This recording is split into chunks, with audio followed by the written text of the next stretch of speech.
Good evening. Welcome to our March 19th reconvened school board meeting recessed from yesterday, March 18th. The time is now 6 p.m. Our mission is to provide an excellent, equitable education in a safe, supportive environment so all students will succeed and contribute to a diverse and changing society. Mrs. Richardson, would you please call the roll?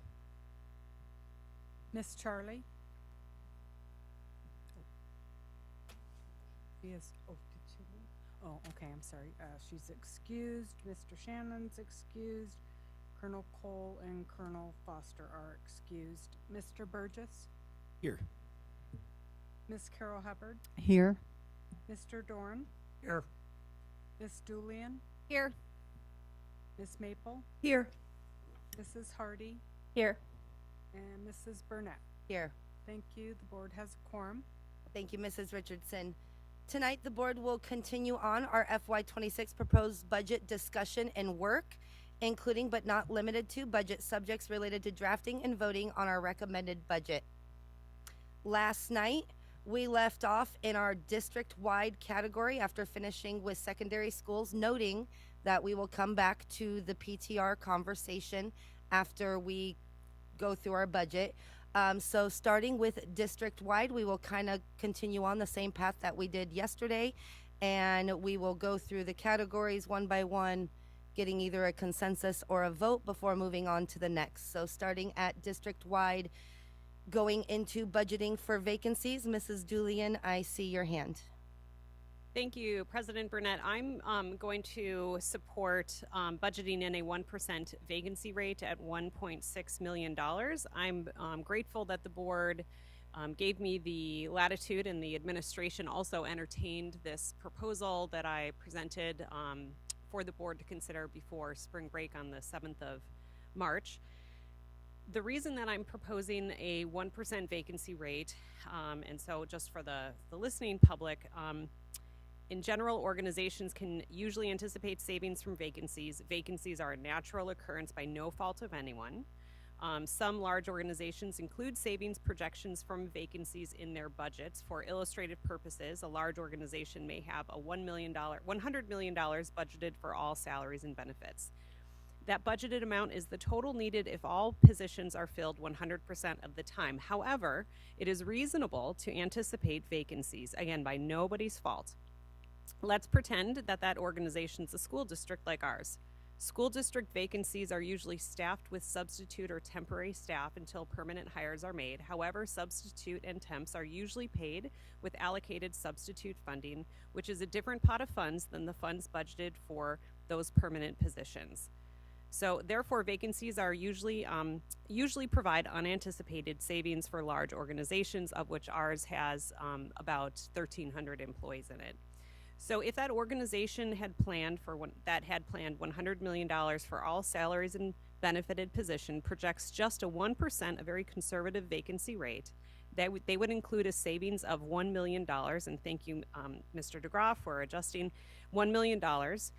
The accounting term for this is a negative contingency to their budget. So the reason that I'm suggesting that we go to 1% is because including conservative savings projections based on historical vacancy rates minimizes the unnecessary cuts to programs and services on the front end during the budgeting process. We are scraping the bones, and at this point, looking at a 1% vacancy rate with a projected savings of $1.6 million, if we maintain conservative estimates everywhere else on the revenue side, of which we have, as well as the recommended transportation amount that we will be discussing later tonight, I recommend that we select the 1% vacancy. Thank you. Thank you, Mrs. Julian. Do we have other questions or comments from the board regarding budgeting for vacancies at the 1% rate? Mr. Dorn. Thank you. I actually have a question to start, and then I do have comments afterwards, but a question to the administration. When this came up, I guess Mr. DeGraw, you might be the best through the superintendent. You've we're figuring out what percentage of vacancies we had. And I'm interested in how we got that because I assume those rates change. Are we determining the number of vacancies and then the percentage based on it was vacant for some period of time, anywhere from a day to weeks or months? That counted as a vacancy, or how do we arrive at a vacancy rate? Is the question, Mr. Dorn, how do we arrive at a 1% vacancy rate? No, at a Okay. vacancy rate, because So I'll the need you to- 1% is less than is from what I understand is not how much vacancy we had. It's a lower conservative number. Okay, so I'm unaware of a certain percentage vacancy rate that the district is publishing. Is that what you're referencing, or I'm not clear on Right, what so- you're referencing, Mr. So, Dorn? okay, if we say 1% in this one, what fraction of our vacancy rate Is that? is that? I think that's not possible to determine that number. Our actual vacancies and our vacancy percentage rate is constantly fluctuating on a daily basis, and so it really is. We can take a snapshot in time, and a week later it could be very different. There's constant a revolving door. We have our onboarding room on the 3rd floor near Right, my area, right, and it's yeah. just constantly going. So we And really don't know what our vacancy rate don't. is. No. Just complete It's- stab in the dark. We could at one point take a snapshot in time, like I say, and it's different a week later. And it could be vastly different Okay, because and if a we follow-up. have a low number of vacancies, that percentage can change quickly. So Okay, and a follow-up. Go ahead, Mr. Dorn. What would be the approximate dollars that we saved or did not use? We could roll over into something else from our vacancies. that's also extremely difficult to pin down. So there's a couple of different layers to that specifically, and then kind of a little more of a response to Ms. Julian's comments. What's hard to pin down is the other costs that pop up due to vacancies. So how much sub costs? There could be regular sub costs, which are relatively low. There could be long-term sub costs, which are higher, usually not as high, although sometimes very close to, depending on the experience level and tenure of a certified staff member. Long-term sub costs can be near what the regular cost is. Contracted services, those can be less or more. You know, there's a wide range of costs in contracted services. In the special ed world, we often are replacing W-2 employee costs with contracted services costs. Which can be more expensive. Yeah, it can be. Yeah, they could be either or, less. But in the special ed world, I think more often than not, they're more expensive than a W-2 employee. So, you know, how much savings can be there was the question. Hard to pin down. Also related to this, and also, you know, a partial response to Ms. Dooley's comments is, we don't know. So we have salaries and benefits, and this has happened in recent years. We don't know what our non-personnel large costs are going to do. Utility costs can spike, and they have spiked. Insurance costs can spike, and they have spiked. You know, our sub costs, you know, those are tied to vacancies. Those can go up significantly.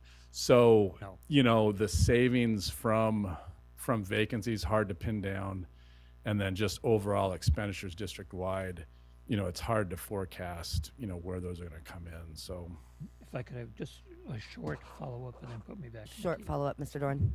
So that 1.6 million at the 1%, that's simply taking 1% of our salaries and benefits? correct. Okay, thank you. I have Mrs. Hardy and then Miss Carol Hubbard. You gave us a review previously during our work session about kind of historical how we'd gone over at times when at the end of the year we had money to put in fund balance, but then in other years we've had to draw from at the end of the year. Correct. And that those aren't consistent year to year. It's not like every year we were able to dump things into fund balance. Correct. So would it be safe to say that budgeting for vacancies is spending general fund balance? That's what we're doing, just by another name. That would be accurate. Thank you. Ms. Carol Hubbard.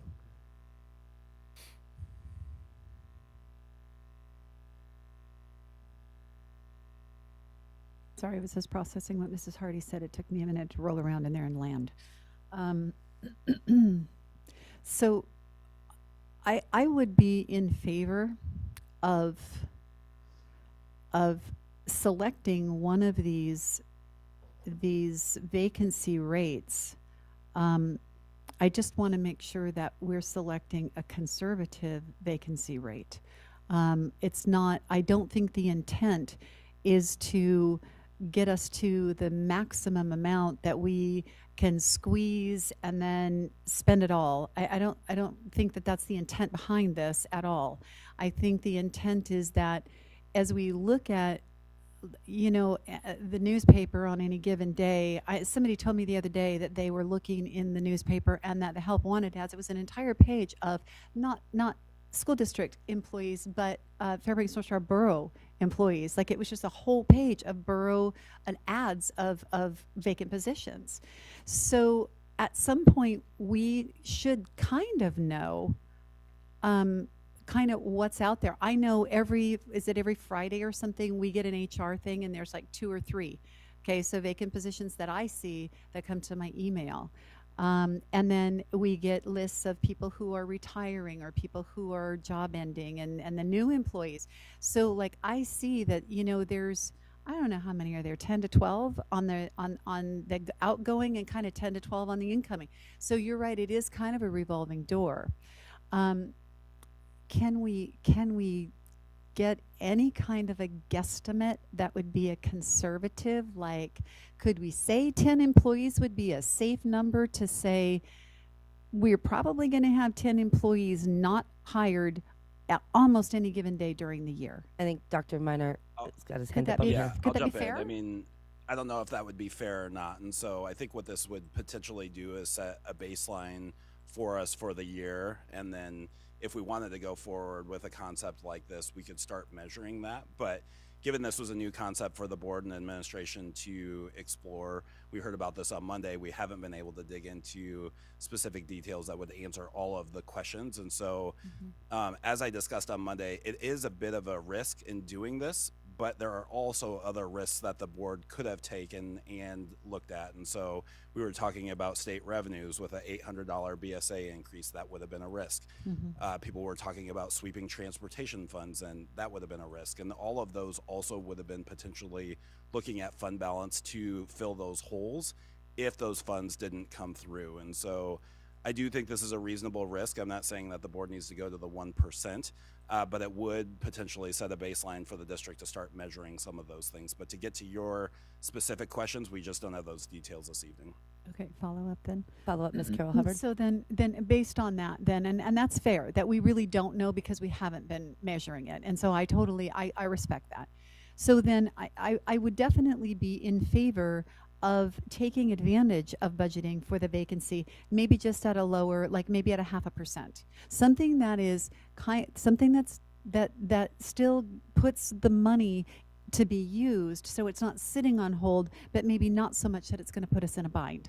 So if a 0.5% seems reasonable, I mean, I would even go with the 0.5%. My screen just went blank. The 800,000. So thank you, Mr. DeGraw.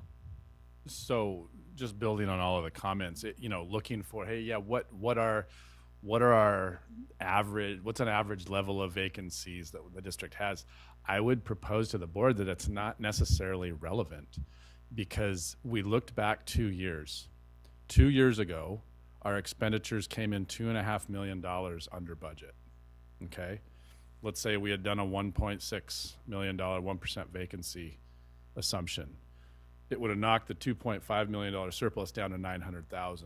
Last year, we had vacancies, right? I don't know what the percentage was. We had vacancies. We came in only $300,000 out of $195 million.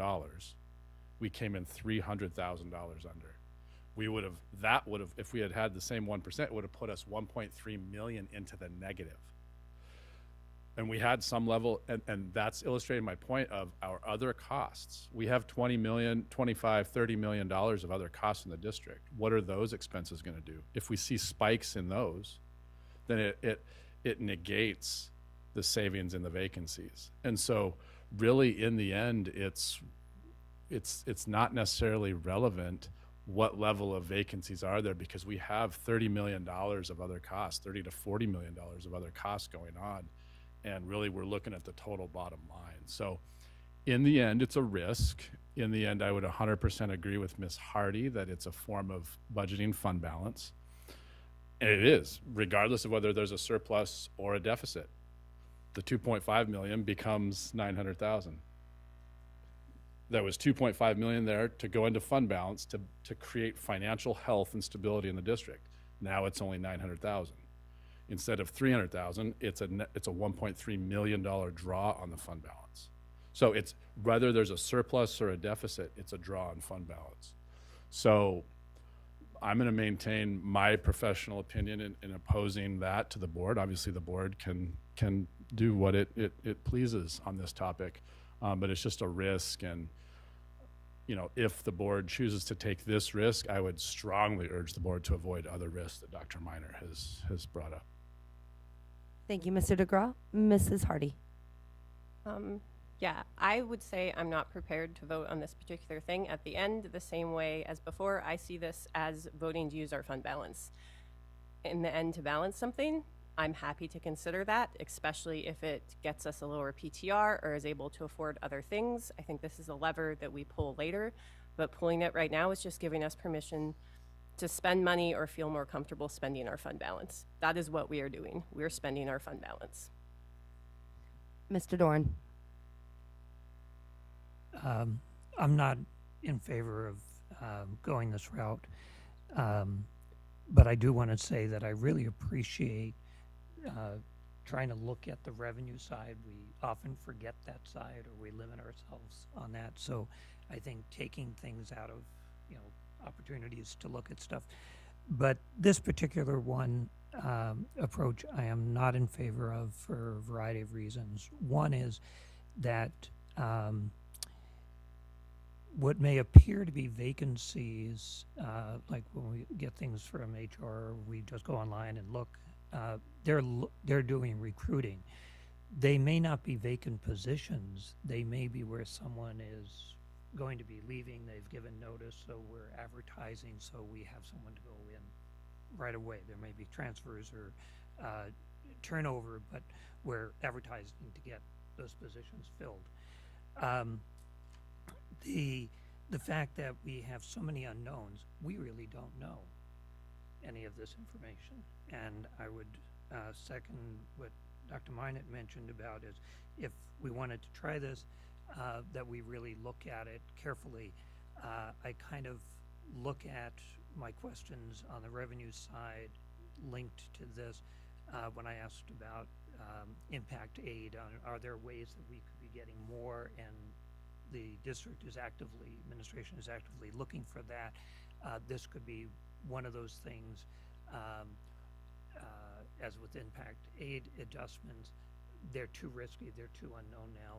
I feel the same thing with this. We do not know those things.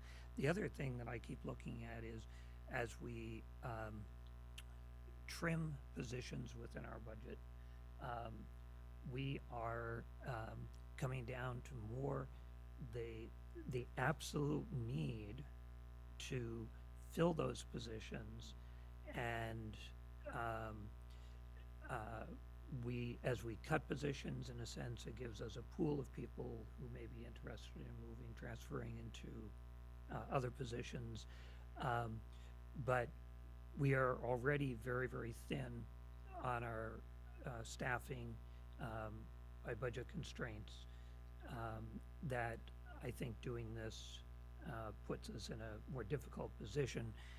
And I guess relative to what Mr. Gra mentioned too, we lose flexibility in the year. If indeed we can't find somebody, that we get creative to go out and find somebody to fill that position or to cover those duties. I'm just thinking in terms of talking to principals who talk to someone within their community to step up and teach. I just talked to somebody today who convinced actually a parent who had a real interest in education to become one of our emergency certs, and is doing a phenomenal job. So it's not really vacancies. We have to fill these, and we're being creative to do that. To factor in that there will be certain things not there, I think is going to tie the hands of our principals and department heads across the board, certified, non-certified, and will get in the way of the work of human resources to actively be recruiting and proactively recruiting. They do try and get applications in. As positions open, people can identify their interest in that. And I think this becomes very limiting, and that at the end, if we need to balance something, and this is my last comment on this, is I would be looking at, because effectively we're doing it, looking to take out of fund balance if that's a piece that we wind up doing. But to me, that's a more straightforward look at this, and I'd say we can really research this more in the coming year, but I'm not in favor of this. Thank you, Mr. Doran. Ms. Maple. I'd like to move to budget for 0.5% for vacancies. Second. Can I speak to my motion? Yes, you can speak to your motion, Ms. Maple. When this proposal came through, I was not comfortable with it.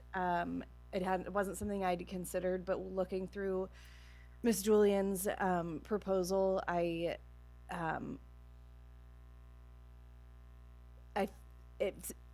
appreciate how much was put into the proposal, that there's comparables, and that this is not just coming out of nowhere, that this is a practice that we see in other districts, and that we've seen not upend those districts, which is what my understanding was at first. And I do agree with Ms. Carol Hubbard that, we're talking about what other risks we wouldn't take, what risks we might take, and I agree that taking a conservative approach to something new and seeing how it works for our district is the appropriate path at this time. And I make the motion because I want to work through each of these things, and I fully understand that any of these motions that we make right now, we are not tying our hands, as Mr. Doran explained last night, that these are things that we are able to revisit throughout this process if that becomes apparent. So, thanks. Thank you, Ms. Maple. We'll go over to Ms. Carol Hubbard. Mr. Burgess, did you have your hand up? No, he didn't have his hand up. Ms. Carol Hubbard. I just wanted to speak to the idea of spending the fund balance. I kind of don't agree with that concept, although I understand that if we save money, we get to put that money away, and that goes into the fund balance. But we have a budget, and we're trying to get this budget at zero, so we're not really looking to save any money. We're looking to squeeze every single penny that we can, and we're trying to make it work, and we're trying to use every possible means to keep class sizes lower and to give the best opportunities for kids. If we spend every single dime, if we have a zero balance at the end of the year, I say we scored. If we save $5, we scored. If we're over by $5, okay. I mean, I suppose if we end up going over by $1 million, we really blew it. But I don't think we're trying to put money away. If we have $8 million or whatever it is in fund balance, that's great. And I don't think we're prepared to necessarily use that. But I don't want to approach the budget with the idea that we're going to be saving money and putting it away. If we can make it zero out, yes, I think that we've done a great job. As a business owner, that's my goal. you know, if I've got $25,000 for advertising, I use it, because, you know, so I just don't want to get into the mindset that we're stealing from tomorrow, because we're really not. We're going to use this, and if we come out at zero, then we've done our jobs well, I think. Thank you, Ms. Carol Hubbard. We're going to go to Mr. Burgess, then Ms. Dooley, and then Mrs. Hardy. Thank you. I want to speak in support of the motion. I agree with much of what's been said. I recognize there is certainly a risk here. There's a risk with a lot of our decisions, particularly on the revenue side.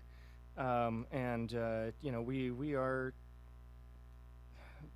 we're still going to be doing more budget work once we get better numbers on that as well. So we have a chance to revisit this if we need to.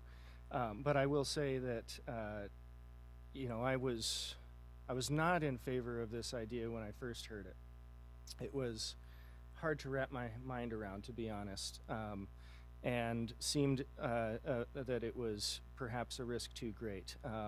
But through the discussions, through the feedback we've gotten from the community, several emails came in the past few days in support of this idea, and through thinking about, you know, the trade-offs that are here in our budget, I did come around to agreeing with this concept of budgeting for vacancies.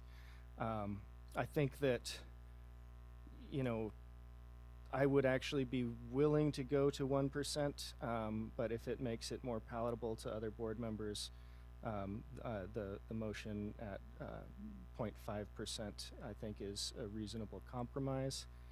I'll leave it there. Thank you, Mr. Burgess. Mrs. Dooley. Thank you. And as I was putting this proposal together, the conversations that I had with the Mat-Su Borough School District in particular, I want to share. I spoke with the people who developed this concept in Mat-Su, and again, and I want to state for the record, the Mat-Su school, this is not just, you know, coming up with something that's wild. That school district has been awarded the Certificate of Excellence in Financial Reporting since 2009 consecutively, and since 2014 has also received the Association of School Business Officials International Meritorious Budget Award.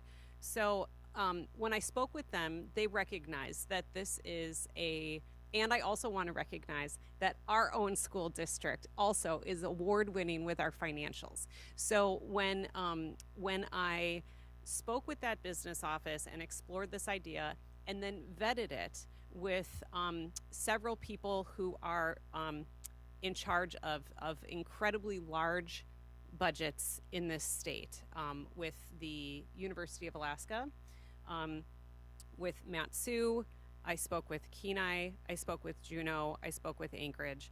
I also spoke with our former board member, Mrs. Marati, about this before I even put together the proposal and did this work, because I wanted to make sure, was this a wild idea, or was this something that would be reasonable? The Mat-Su School District, I said, oh my gosh, this is wild. What is your vacancy rate? So this is where just follow me a second. What they do, and Mr. DeGraw talked about this a little bit, there's unanticipated leave cash outs. There's also unanticipated leave, and that comes from your pool of salaries and benefits. Well, what the Mat-Su School District does is they forecast a positive 1% overall, so pushing it into a positive, and then they look at their overall savings from their different job classes. So they don't look at a vacancy rate of how many days was somebody vacant and what was they just look at the savings. What was the savings at the end of the year, and what was that percentage to the overall that was budgeted for salaries and benefits for that job class, and that could be certificated or non-certificated or admin or executive. And then at the end of the year, what they're doing is they're saying, okay, well, the vacancy rate was such, and so now we're going to project this forward. So they're in several years into doing this, and they recognize that it was a risk when they started doing this, and they've fine-tuned it. But I'll just give you the numbers of what they've actually been able to not cut on the front end of their budget, and they've never run into an issue on this. And they're also very conservative in everything else they're budgeting in regards to revenues. So fiscal year 24, their negative contingency, which is the rate, was equaled $2.3 million. Their negative contingency in fiscal year 25, $2.5 million. Their proposed negative contingency in fiscal year 26 is $2.8 million. And again, what they do in this is the HR department holds this negative contingency on their book, and by halfway through the year, they try to zero that out, and then by the end of the year, they zero it out completely. And in the proposal, I put down part of their budget book that shows that. As a manager with the university, I'm familiar with these type of accounting shifts that you do, and unanticipated savings that come from vacancies, which again are of no fault of anybody. No fault of anybody. It just naturally occurs when you have an organization of this size. The manager, and in this instance, that's held at HR or it'd be held centrally, the managers make the decisions about what we need to zero this out. So we know that there's this unanticipated savings, and it's a very conservative amount, and we're going to zero out those that negative contingency throughout the year with the unanticipated savings. Now, two other points. Sure, if there's excess money at the end of the year, we might use that for fund balance. But this isn't a dip into fund balance to do this. This is an active budget tool. This isn't a ploy to say, let's dip into fund balance unnecessarily. And again, so I'm grateful for the board in considering this and for the motion on the table. I too would say we could go to 1% at that 1.6 million, and we're gonna be okay.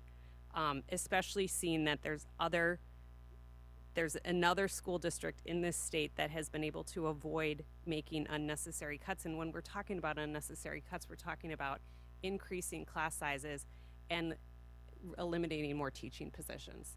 So in a position where we are literally at the bone and in one of the worst financial situations from any other school district in the entire state, I appreciate Dr. Meinert's take on this, that this is a reasonable risk. And so thank you for entertaining this. Thank you, Mrs. Julian. And I would like to remind board members that we do have a lot of difficult subjects to get through tonight. So if we could please try to keep comments shorter than what we are currently, that would be great. I really do not want to have to start a clock on us, but we do have a lot to get through. With that, we will go to Mrs. Hardy and then Mr. Doran. Sure. First, I want to start out with a question, and then I did have something to say. So through the chair to Mr. DeGraw, what is our current fund balance? It's, the last audited number is about 13 million, and then we anticipate using anywhere from 3 to 5 million this year in fund balance due to the enrollment drought. Okay, and another. Go ahead, Mrs. Hardy. Has it been a common occurrence in your tenure with the district to have anywhere near 1.6 million in unspent budgeted funds that we return to our fund balance? I would say it's half and half. There's years where we have a surplus. There's been some huge deficit years as well. So. Okay, and then last one, just question-wise. The BSA at 680, that's a $16 million assumption that we do not currently know whether or not we'll have in our fund balance. Is our insurance policy on that? That would be correct. So we're already spending more than our current fund balance at 13 million, assuming a 680 BSA, so that we're all aware that's already a risk that we baked in. We want and expect for our budgeted positions to be filled. So I guess my last question, and this is probably not one we're going to be able to answer, is does budgeting for this vacancy lead us down a road where we might choose to not try and fill vacant positions because we're getting close to not having money to cover them? I'll respond to that. I would say the only way that we would entertain that notion is if for some reason there was a huge loss of enrollment or something other, catastrophically that we forecasted that we would need to be put in that position. Otherwise, the board would have our assurances that we would continue to aggressively recruit and try to fill every vacant position that we have. Thank you, Mrs. Hardy. We will go to Mr. Doran. Thank you, and I'm glad it was recognized that our district has been absolutely consistent in getting the financial awards and recognition. We have, actually, in my experience with this district, we have never missed that, so spanning quite a few decades. And with that in mind, I would arguably say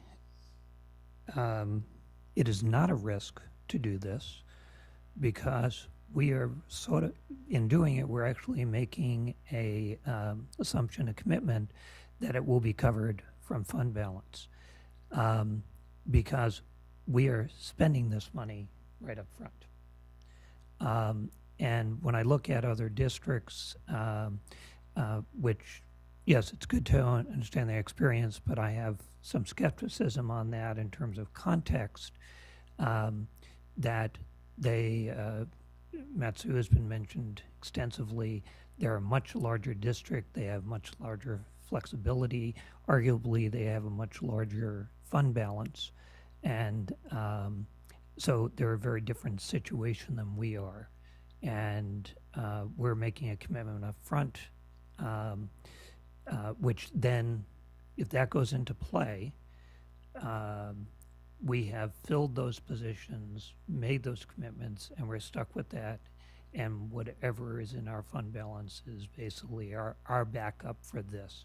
It's not dependent on somebody from outside, from the state to take action or the borough to take action. This is one, in our case, where we're really effectively ensuring it from our fund balance, and we're already using that as a, if you want, an insurance for what the state may or may not do, the borough may or may not do, and then be able to work from there. But I find this very concerning and not a route for us to go at this time. Thank you, Mr. Doran. I'm going to throw myself in, and then I feel that we have all kind of stated where we are, and we're sort of circling, so we will go to the vote afterwards. Okay, Mrs. Hardy, no problem. I understand both sides of this and the complexities with it. I, too, am not for spending fund balance. I think that's one thing we need to covet at all costs.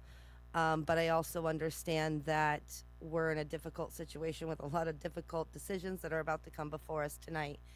And so I would be supportive of the 0.5%, but I would not be in favor of going anything over that. We'll go to Mrs. Hardy, and then we will call for the vote. Along the same lines, I will vote for a 5%, knowing that we're voting to spend $800,000 of our fund balance. I'm okay doing that, but that's what we're doing. Clarification, it's 0.5%, yes. Thank you, Mr. 5%. Dorn. Thank you, Mr. Dorn. Mrs. Richardson, would you please call the vote on the budget for the 0.5% in vacancies? A yes vote will accept the 0.5%. A no vote will vote it down. Mrs. Hardy? Yes. Miss Maple? Yes. Mr. Burgess? Yes. Miss Julian? Yes. Miss Carol Hubbard? Yes.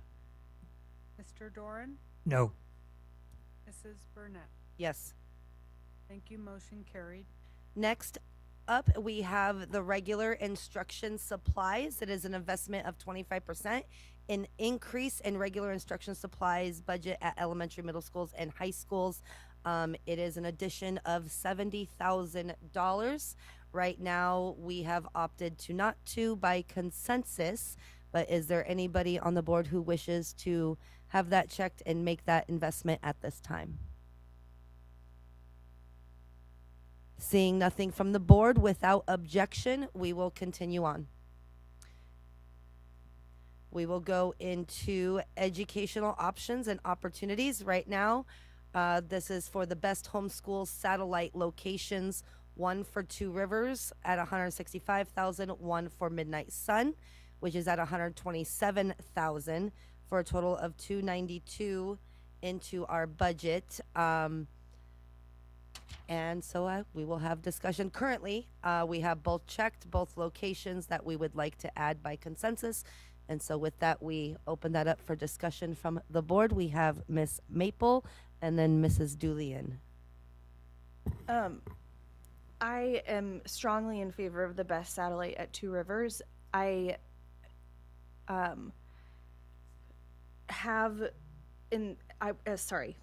the work session, I was in favor of both, but as I've been working through the budget and seeing what risks we're willing to take, doing the $800,000 instead of $1.6 million on the vacancies, I guess second guessing myself on the Midnight Sun one, and I'm curious if through the chair to the administration, I know that this is an investment and potentially going to grow enrollment. Does that $127,000, I mean, it's not in the suggested budget, but do you see that $127,000 investment as being a reasonable risk, assuming it would actually pull back in those students? I know I'm asking you to look into the future, but I'm curious your thoughts on that one specifically. I do think it's a reasonable risk, and something that this board hasn't necessarily done in the past is taken a lot of reasonable risks with BEST, which is has been one of our fastest growing schools, is our largest school in the district. We know statewide homeschooling is a very popular option, and so anything that we can do to invest in BEST and provide greater services for our students and families will be helpful. Homeschool families talk a lot with other homeschool families, and so we provide excellent services and supports as it is, but when you're able to get even more personalized services and supports and additional field trips, workshops, those types of things from our teachers, that's how you grow the program. And so I do think it's a reasonable risk. We can measure that data if for some reason, if the board wanted to go forward with this and we didn't see a return on investment in the first year, then you could pull it back after that. Follow up, Ms. Maple? Thank you. I do. Okay, that is what the confirmation I needed. I'm still where I was then at our work session. I am supportive of both. Thank you. Thank you, Ms. Maple. So we're going to go to Ms. Julian, then we have Ms. Carol Hubbard, and then Mr. Dorn, and then Mr. Burgess. Thank you. I strongly support both of these, adding homeschool best options at both Midnight Sun and Two Rivers. And we did this math at the budget committee, and I wanted to share it with the entire board that it would only take roughly about 80 students total, and that was we did that math with Mr. DeGraw during the meeting. 80 additional students. So right now, and I just wanted to share this in particular about Two Rivers. Two Rivers currently has 64 students. 61 of them are K through 7, and that doesn't assume incoming kindergartners that would have gone to that school. So again, that's 61 students out at Two Rivers. We are going to stand up a best homeschool. I know that that's not going to work for every single family out there, but we have received feedback from that community that please put something like that out here so that there's something for us here because of that very long bus ride that they'd have to take if they choose to come into town to one of our other schools. with an addition, I think that right here is where we can see some growth. We also know, and I don't like this about our correspondence programs from the statewide level, that these programs can be viewed as moneymakers for districts. However, that is the reality. And so, to the extent that we can make strategic, reasonable risks in investing in BEST, I am supportive of that. Because I also believe in this, in our homeschooling program and our correspondence program. And to anybody out there, please consider BEST if you are a correspondence family. Thank you, Mrs. Julian. Miss Carol Hubbard. I just want to just be on record to support both of those schools and hope that we can grow them this next year. I think it's a great investment. Mr. Dorn, if you don't mind, we're going to go to Mr. Burgess. He's got minimal comments tonight so far. Mr. Burgess?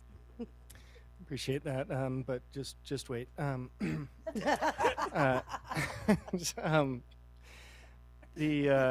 wanted to speak in support of Best Satellite Teacher at both of these locations, but I also want to acknowledge that there is a public perception that we are failing to invest in local schools in favor of homeschool. That's an important thing to take into account here, and I do, I want to acknowledge that I understand why it appears that way, why it might appear that way. I don't think that's what we're really doing. We are making very tough decisions because of a financial situation we've been put in by the state. Another situation we are put in by the state is the need to compete with other districts for homeschool or correspondence students. That is just the reality of the situation. With that said, it is my understanding, and the administration can correct me if I'm wrong, but we have an advantage in BEST students because they actually do generate additional revenue for the district beyond the cost that it takes to run the school. So that money can then go back to the neighborhood schools. So by investing in our homeschool, we can actually improve the situation at our other schools as well. That is my understanding, and that's why I think this is a worthwhile investment. Of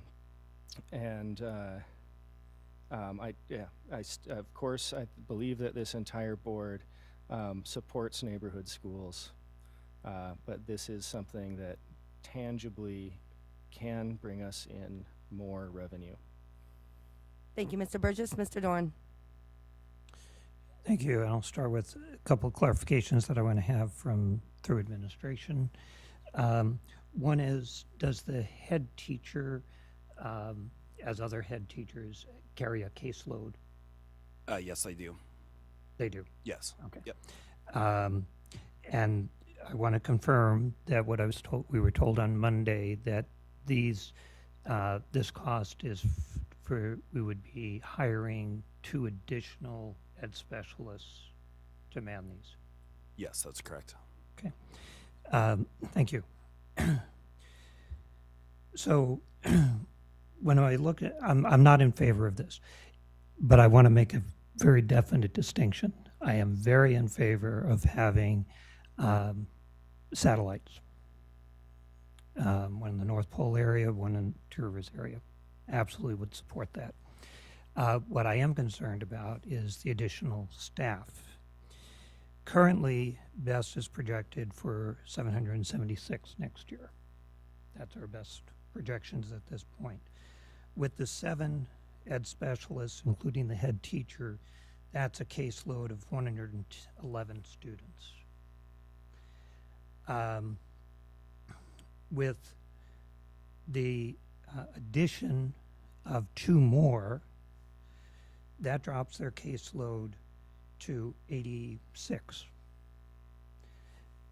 Compared to our middle school and high school caseloads, middle school projected for next year is 152, let's say 153, there's a fraction in there, and for the high school, it's 168.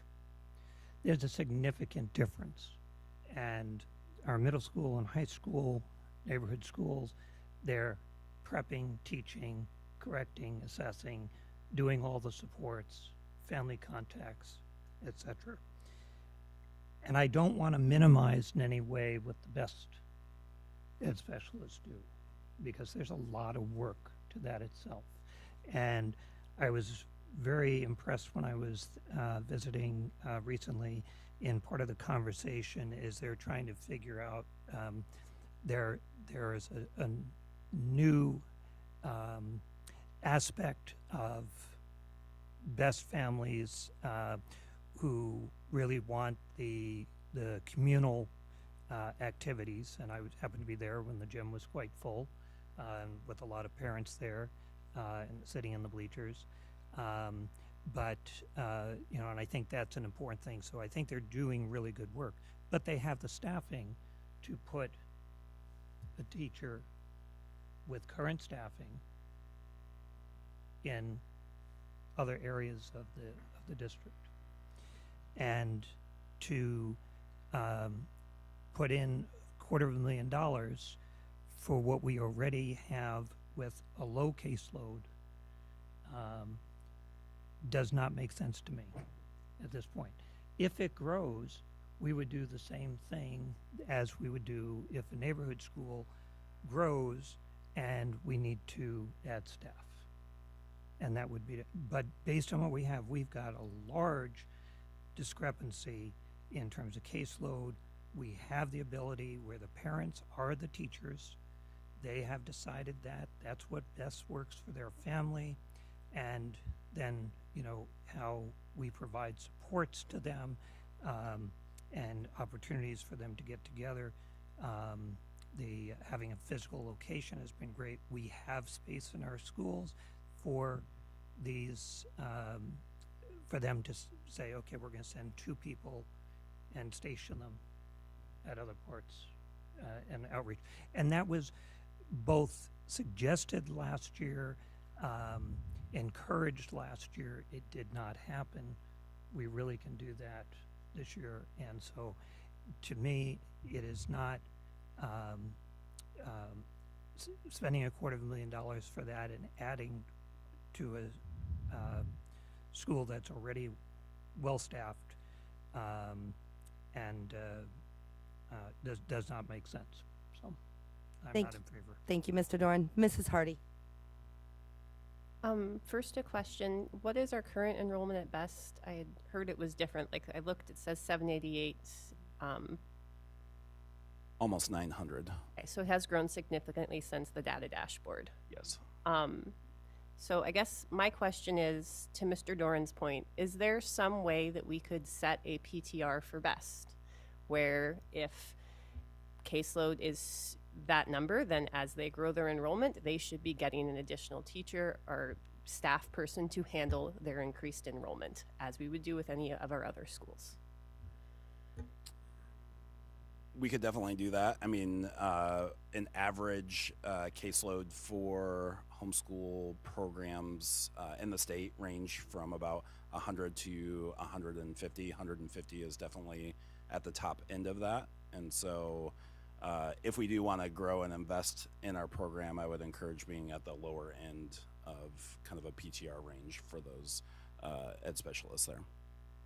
Can I follow up? Yes, follow up, Mrs. Hardy. So if we did something at like 125, what would that put us at for staff? Would that justify having these 2 positions, and assuming too that they would likely grow enrollment next year too? I do think it would justify those positions, especially because of the head teacher position. She doesn't have a full caseload because of the head teacher duties. At one point in time, Best did have a dedicated principal, which they no longer have, and so it is a heavy lift in terms of the administration there as well. And so I think it is well justified with those 2 additional staff members. Thank you, Mrs. Hardy. Thank you, Dr. Miner. I'm going to throw myself in, and like last time, it's very clear every board member has stated an opinion here. It is my understanding that best teachers, they're not just the teachers, they're the counselors, they're the activities coaches, they're everything. They do not just a teaching job, but they're handling pretty much all the ins and outs that are happening with a best student. Yes, that's correct. Thank you, Dr. Miner. I am very much in favor of adding best satellites to Two Rivers and Midnight Sun. It's important to note that there has been a request that came out of Two Rivers for this through our emails and through communications with talking to that community. So that's really important. But also, having that option out in North Pole for me is very important due to the fact that we currently do not have correspondence programs in North Pole. So this is one step closer to us being competitive with those programs. With that, we will go to a vote on the Two Rivers and Midnight Sun locations. Mr. Dorn? So you want a motion? You want a motion? Oh, on yes, that? I guess we do need a motion for that. Yes, please. Oh, I'm going to move that best staffing stay status quo with an adjustment to open satellite offices in Two Rivers and North Pole for out of status quo staffing as proposed in the budget.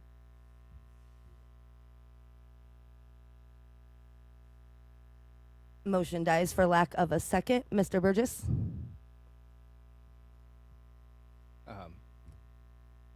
Yeah, I guess I appreciate the intent behind that motion, but I do think that from based on what I'm hearing, I think that increasing staffing for best, while I recognize that it's an investment when we're making all sorts of cuts, it's one that could potentially and feasibly generate more funding for the district. So it is a risk that I am willing to take. But I hear what Mr. Dorn is saying, and I appreciate that perspective as well. Just wanted to acknowledge that. Ms. Maple?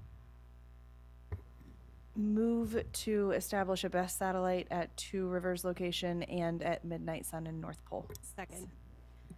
The motion has been moved and seconded. Mrs. Clarification Mr. Dorn? through the chair to the maker of the motion.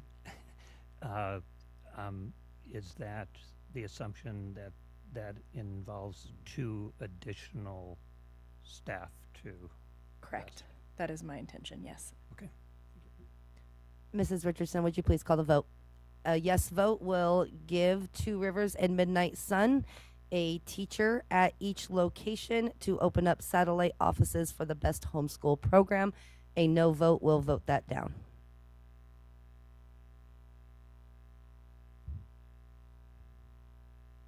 Can I ask a clarification? Mr. Dorn, we've already called for the vote. What is your clarification? Is it specifically at Midnight Sun, or was the motion to North Pole? Midnight Sun. Mrs. Richardson, would you please call the vote? Can you clarify what they're voting on again? We are voting for a yes vote will be to open up a satellite location and add teachers at Two Rivers and Midnight Sun. The yes is to vote that up. A no vote will vote that down. Okay. Ms. Carol Hubbard. Yes. Mr. Dorn. No. Mrs. Hardy. Yes. Ms. Maple. Yes. Mr. Burgess. Yes. Ms. Julian. Yes. Mrs. Burnett. Yes. Thank you. Motion carried. Thank you. At this time, the board's going to take a 5-minute recess.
Okay, welcome back from recess. We are going to jump back into our discussion on our budget, and our next item up will be going into charter schools. Starting off with our supplemental charter revenue funding. Currently, we have the 340 BSA equivalent funding through foundation formula in the proposed budget, with a couple different options on directions that we could go with this. And I will open it up to board members for comments, questions to administration.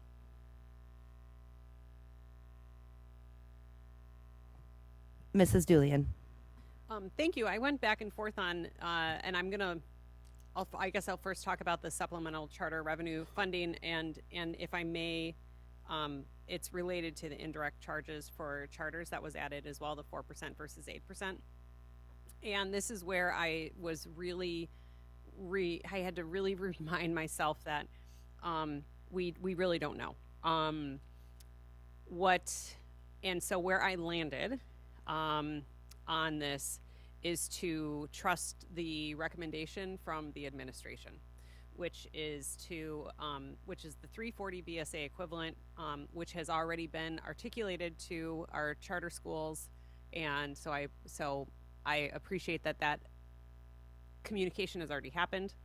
It was put in as a recommendation for us to budget for, and that would be the supplemental charter revenue funding, and then as well go with the recommendation of the 4% administrative charges for charters. We do know that there are active conversations in the legislature that may shift those things, but I just went with what was recommended.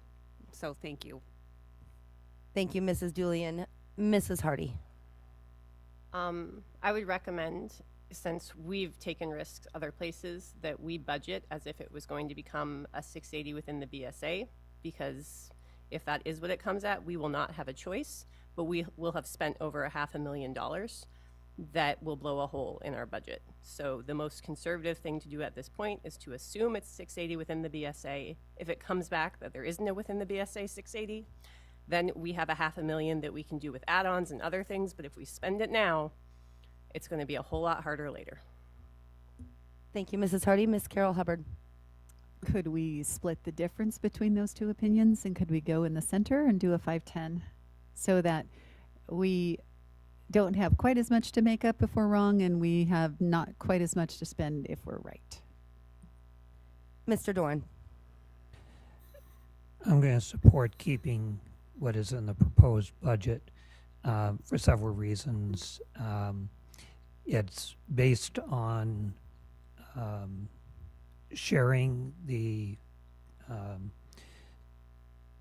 increase, the 680 equivalent. It's not in the BSA. We don't know if it'll be in the BSA at one time, but it's there. There's a reasonable amount or risk that we'll get the equivalent 680. If it does all go into the BSA, it really does not change much, because we will make that adjustment in our approved budget anyway and be there. But this actually does keep it there, and the other piece of that, with, I think, since both were mentioned, the administrative charge and stuff, I'm also keeping that as the proposed budget, because we really don't know whether that 8% will play out and how that HB 69 will all come up. So I think it is a reasonable assumption that we've taken, at least that we will get the equivalent. We really do not know whether it will be in or outside the BSA. So I'd like it there. Thank you, Mr. Dorn. We're going to go to Mr. Burgess first, and then we'll have Ms. Hardy. Thank you. I wanted to support Mr. Doran's comments. I agree that, it is hard to predict what the legislature will do. What the governor will do is slightly more predictable based on past patterns. And so I hate to say it, but especially seeing all the work that our bipartisan legislature, majority and minority, agreeing on modifications to HB 69. You know, with all of that going on, it gives me some optimism, but I also am very, I'm very wary of that the governor is most likely to veto that, and I don't know that we have the votes to override HB 69. We'll see what happens, and I will try to maintain some optimism there. But again, as Mr. Doran said, we will know more before we have a final approved budget, and we can make modifications at that time if something happens in a way that I'm not expecting it to. But I do think that one-time funding seems to be the most likely. What I would also suggest, and I mentioned this, I think, Monday night, but is that we include in the resolution regarding add-backs, that if we get funding through the foundation formula, then we will be distributing, if we get an actual BSA increase is what I meant to say.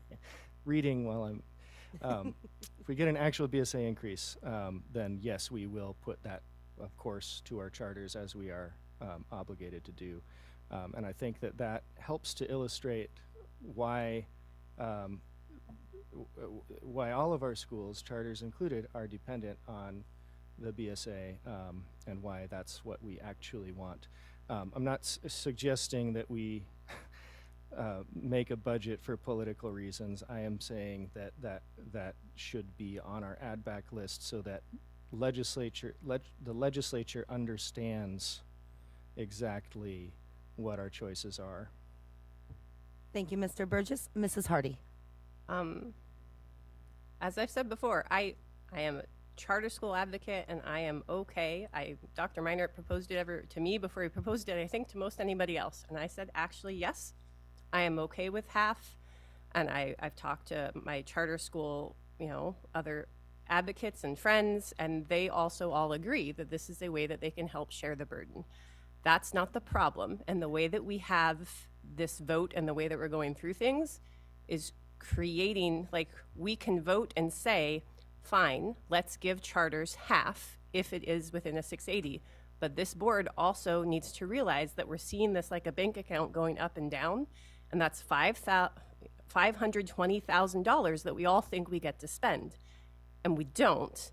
That's money that we might not have, and so we should budget for that. If that means making a separate motion and saying that we withhold, $260 to put into fund balance so we don't spend money that we aren't really guaranteed to have, that's fine. But we're taking a lot of risks, and it will be a lot harder to undo some of them, especially if we put it into PTR, because there is a date in May when we cannot cut teachers, and that's PTR. We have to be smart about how we plan to do things. So the problem is not, do we fund a charter school to 340 BSA? The problem that I have is, what do we do to account for the fact that we might not actually have this money? Thank you, Mrs. Hardy. Ms. Carol Hubbard. I have two questions. Could I, through the chair, ask Mrs. Hardy, could you explain what you just said one more time, please? Because I did not follow you.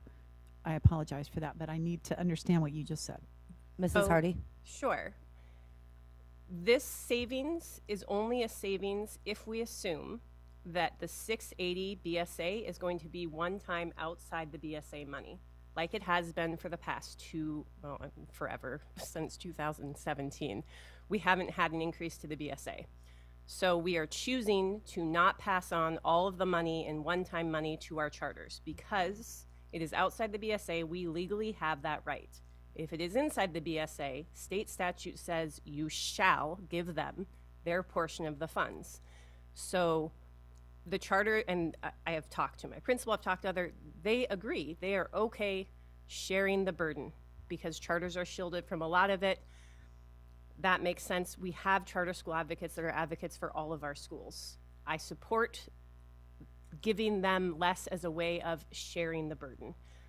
But if we don't account for the fact that it could come through, if the HB 69 passes and it's a 680 or higher, we do not get a choice. That money is theirs.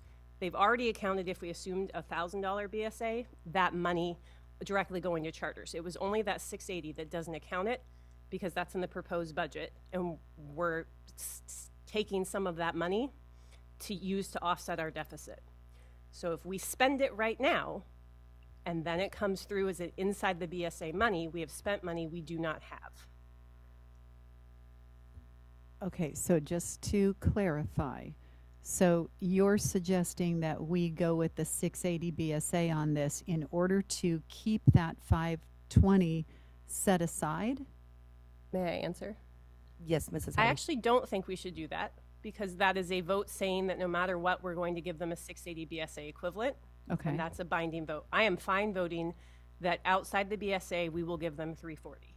I'm comfortable with that. I'm saying we need to account somewhere for that funds so we don't spend it because currently it's going to look real nice as we're trying to balance and lower PTR to spend that $520,000 later on. Okay, thank you. So follow up, but my Hubbard? actual real question until she said all that was about the administrative charges. So if this is should we be dividing this question? I'm not really sure, but the administrative charges is a whole different thing. And so if our current budget, Carol Hubbard, Yes. that'll be the next subject. We're I'm not sorry. talking about that right now. okay, I thought we were talking about both. of No, them. Thank we're you. only talking about the charter revenue right now. Thank you. Any other comments right now on Mrs. That's right, Mrs. Julian. Thank you. Yeah, I'd like to state that for the last 9 years, that we have that this our legislature, which is of the same makeup pretty much as what has happened in the last most recent years, without enough for a veto override, has worked on increasing the BSA in a permanent way and has failed. It has funding that we've received has been one-time funding for the last 9 years. So I think that when we talk about a reasonable risk, and thank you, Dr. Meinert, for that word tonight, a reasonable risk, I am in favor of not I'm in favor of the calculated, data-driven, informed recommendation that went through the administration to us for the 340 BSA. I am not in favor of increasing this anymore and saying that I'm going to assume that it is going to be any different this year than what has happened over the last 9 years. I am in favor of what has been put forth and what has been proposed at the 340 BSA equivalent funding through the foundation formula from the administration. Thank you, Mrs. Julian. Miss Maple. I'd like to move to accept the proposed budget of 340 BSA equivalent funding through the foundation formula. Second. Mrs. Hardy. I just want to be clear to the board. So I voted for and accepted an vacancy, which gave us $800,000 more to play with. This gives us $520,000 more to play with. That puts us at $1.3 million that we are now budgeting that we might not have. Just so everybody knows, that's fund balance. Thank you, Mrs. Hardy. Mrs. Richardson, would you please call the vote on the 340 BSA equivalent? A yes vote will accept the 340 BSA equivalent funding through the foundation formula, and a no vote will vote that down. Miss Julian, Yes. Miss Carol Hubbard, Yes. Mr. Doran, Yes. Mrs. Hardy, Yes. Miss Maple, Yes. Mr. Burgess, Yes. Mrs. Burnett. Yes. Thank you. Motion carried. Thank you. Up next, we will move Mrs. Hardy. I move to place 260,000 into fund balance in order to account for at least part of the risk that we're taking.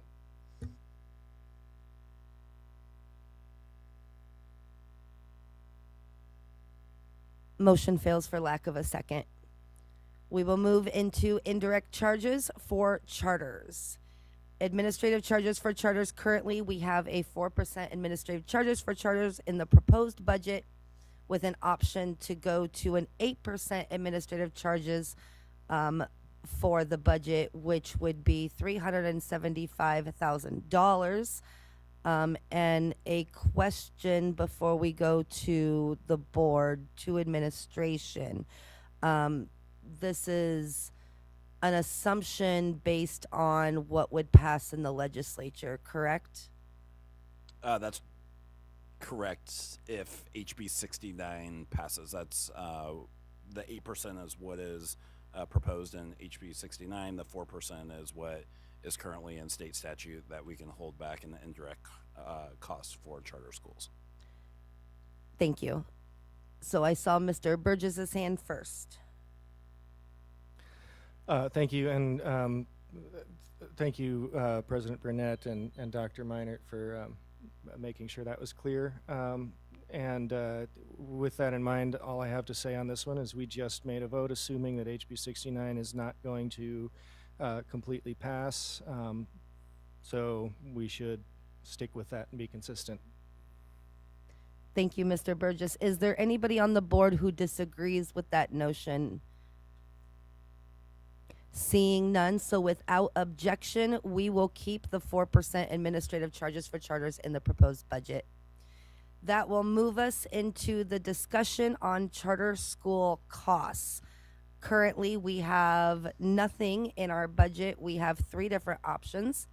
500 student charter school with a 4.1 cost to the district, 4.1 million. A 300 student charter school cost to district, 2.5 million. And an 80 student charter school cost to district at $650,000. Conversation, questions from the board. Mr. Burgess.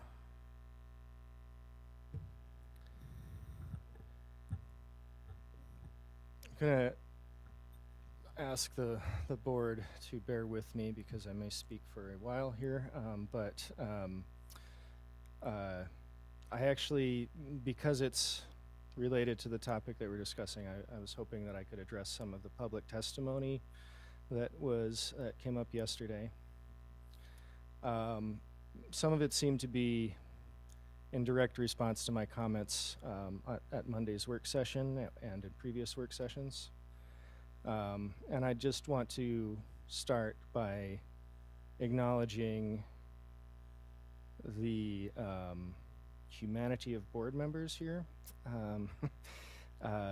We're in a very tough position, and things can get very frustrating. We've all felt that at various times.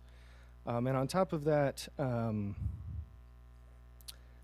life doesn't wait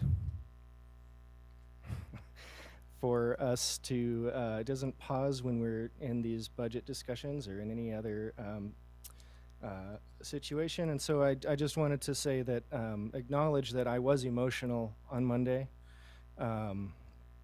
because of some news that I had heard in the morning. Life does not stop for us, and apparently neither does death. To get to the point, apologies, just wanted to preface it with that acknowledgement. A member of the public said that there is misconception that speaking up and being engaged is acting in opposition. I just want to say this is certainly not my belief, and I don't believe anyone on this board has that belief. I commend anyone who is willing to speak up and get engaged. I want more people to speak up and get engaged. I want to make it more accessible for more people to speak up and get engaged. I welcome constructive criticism and feedback. I consider it essential to the job. I also think it is the duty of every citizen to be engaged in their government to the extent that it is possible for them. So please keep speaking up whether or not you're going to agree with us. We do need that feedback. We need that criticism. It was also said that the board or board members have called Pearl Creek families adversaries, those who are advocating for a charter school. And I just wanted to clarify that because that comes from a couple, a work session a couple weeks ago when another board member, Mrs. Hardy, said that the board is making adversaries of this community when they could be our allies. My response was not, they are our adversaries. I do not believe that they are our adversaries or that they're trying to be. But my response was that if they choose to be our adversaries, that is their choice. Again, I am not labeling anyone an adversary. And in the past, I have appealed to the community to avoid that kind of thinking. And I am consistent on that. I don't believe that people speaking up for what they think is best, whether it's for their own child or for any other reason, is automatically making anybody an adversary. To continue, another thing that was mentioned that board members had said was that members of the Pearl Creek Charter School advocacy community are using Dunleavy to get our way. I did say that. And the reason I said that is because I've seen evidence of it. I've seen several social media posts. I've seen shared text messages. And I've heard conversations or been in conversations with some people who have said that their goal is to put pressure on the board through the state. Okay, this is just statements that people have made.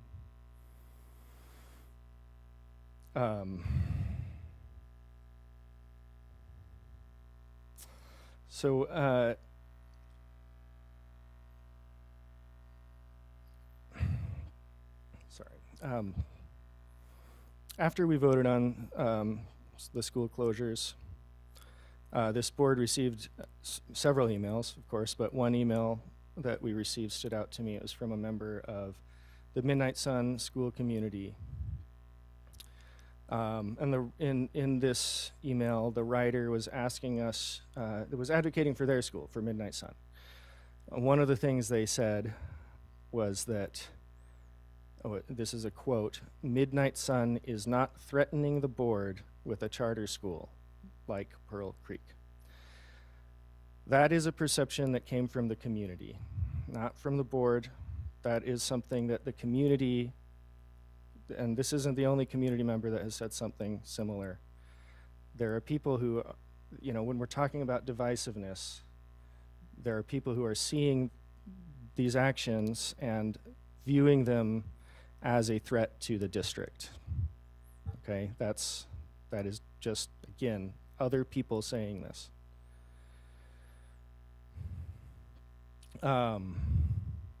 We have received emails from some members of the Pearl Creek community and other parts of our community as well who have said that they're afraid to speak up in opposition to the charter publicly because they're concerned about receiving backlash from people that they or their kids go to school with or that they are otherwise involved with.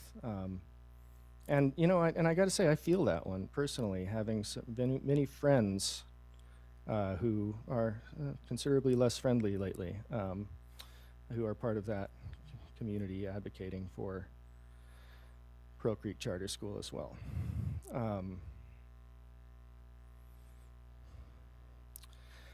And I think that's a big concern. When people feel worried about speaking up and sharing their opinions, that limits the information that we get. That limits our ability to read the community's actual will. And so, I just, I don't know that, I don't think that's been anybody's intent, but I wanted to highlight that that is happening. We heard testimony that members of the public are frustrated with this process, and as I've acknowledged, I have been frustrated as well. I think the frustration is accumulating on both sides of this issue for many reasons, but the main one that I can only assume really is that the main one is miscommunication and misunderstanding. Mr. Burgess, could we get to the budget piece? I'm getting there. Okay. It's as related to justifying my votes here, but yes, Okay, thank no- you. no I worries. appreciate that.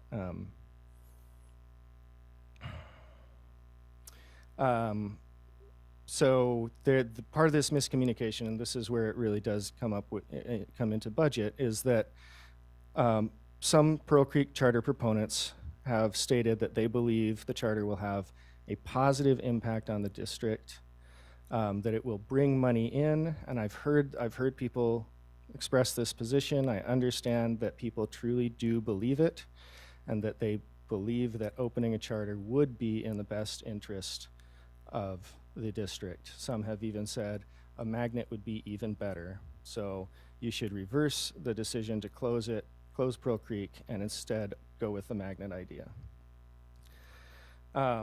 Folks have testified that that they have watched the board meetings as incorrect financials and data were presented. And I just wanted to ask the board to give your opinion on whether you believe that our award-winning accounting team is flawed in their numbers, or alternatively, if you agree with the Pearl Creek charter numbers or don't, with the concept that that charter school will bring revenue to the district.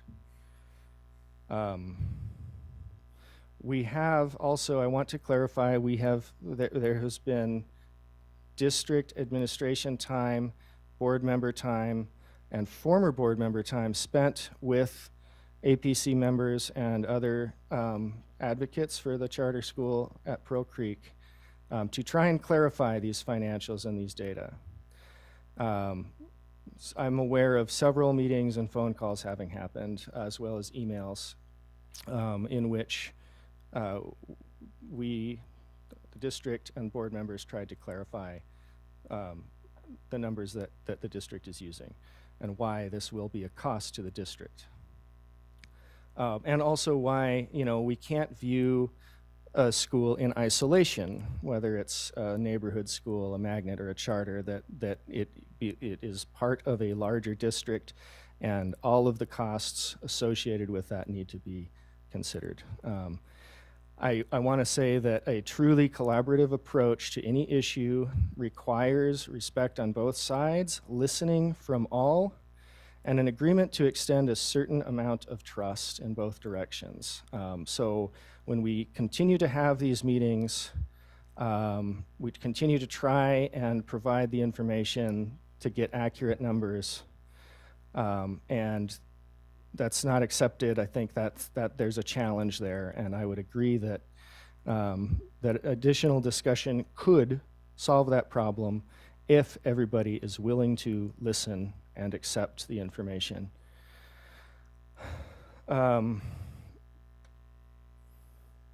We've heard when we're coming to trying to anticipate what will happen next if we deny a charter application or fail to hear it within 60 days.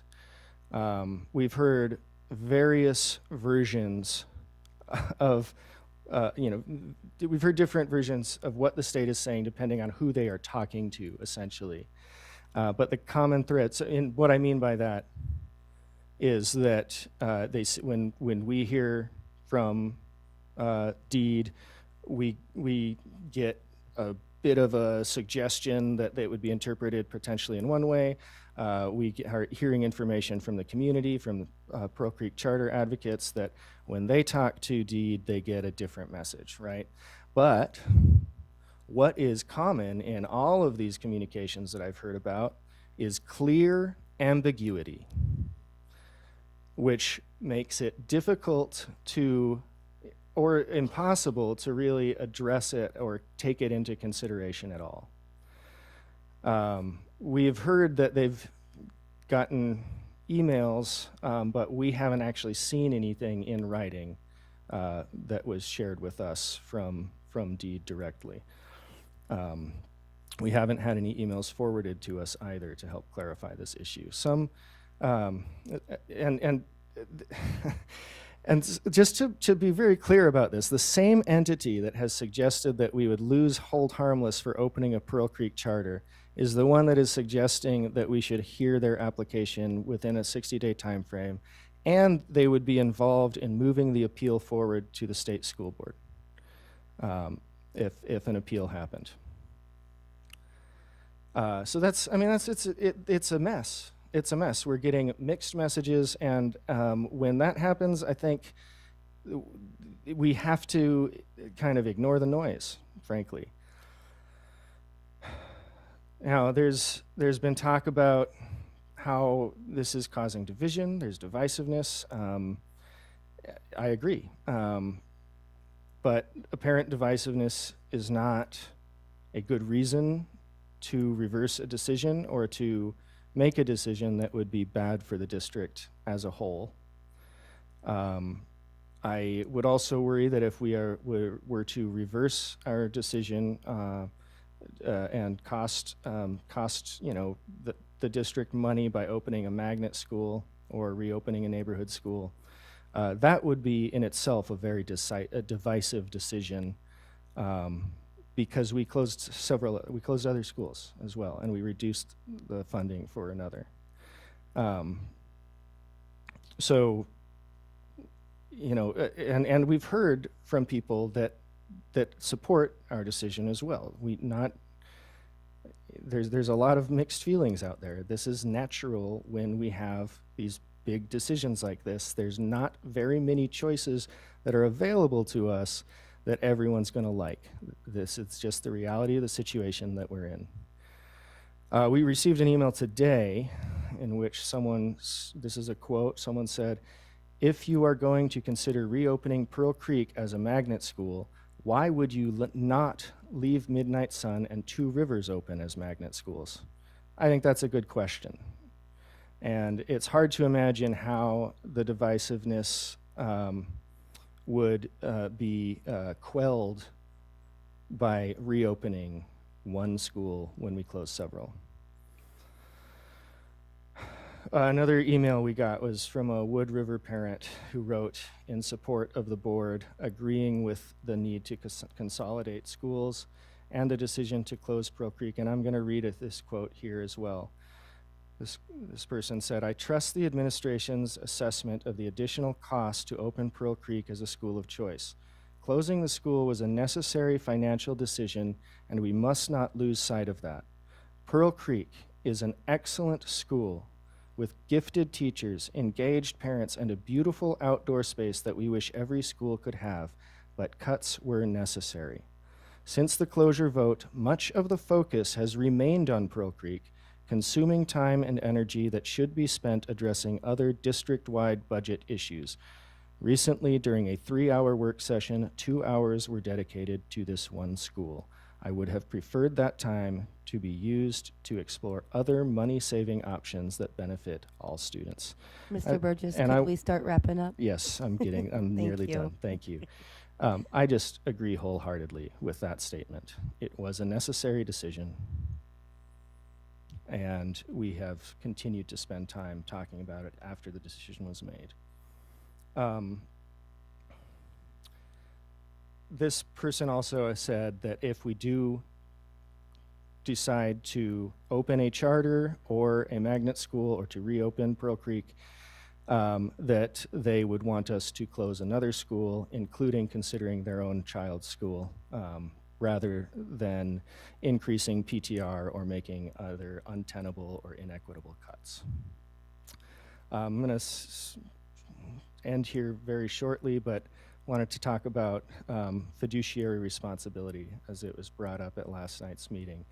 Mrs. Hardy spoke to the board about our fiduciary responsibility, and I wholeheartedly agree with the responsibilities that were laid out. I want to say where we differ in our opinion is what that means in terms of our vote on this issue.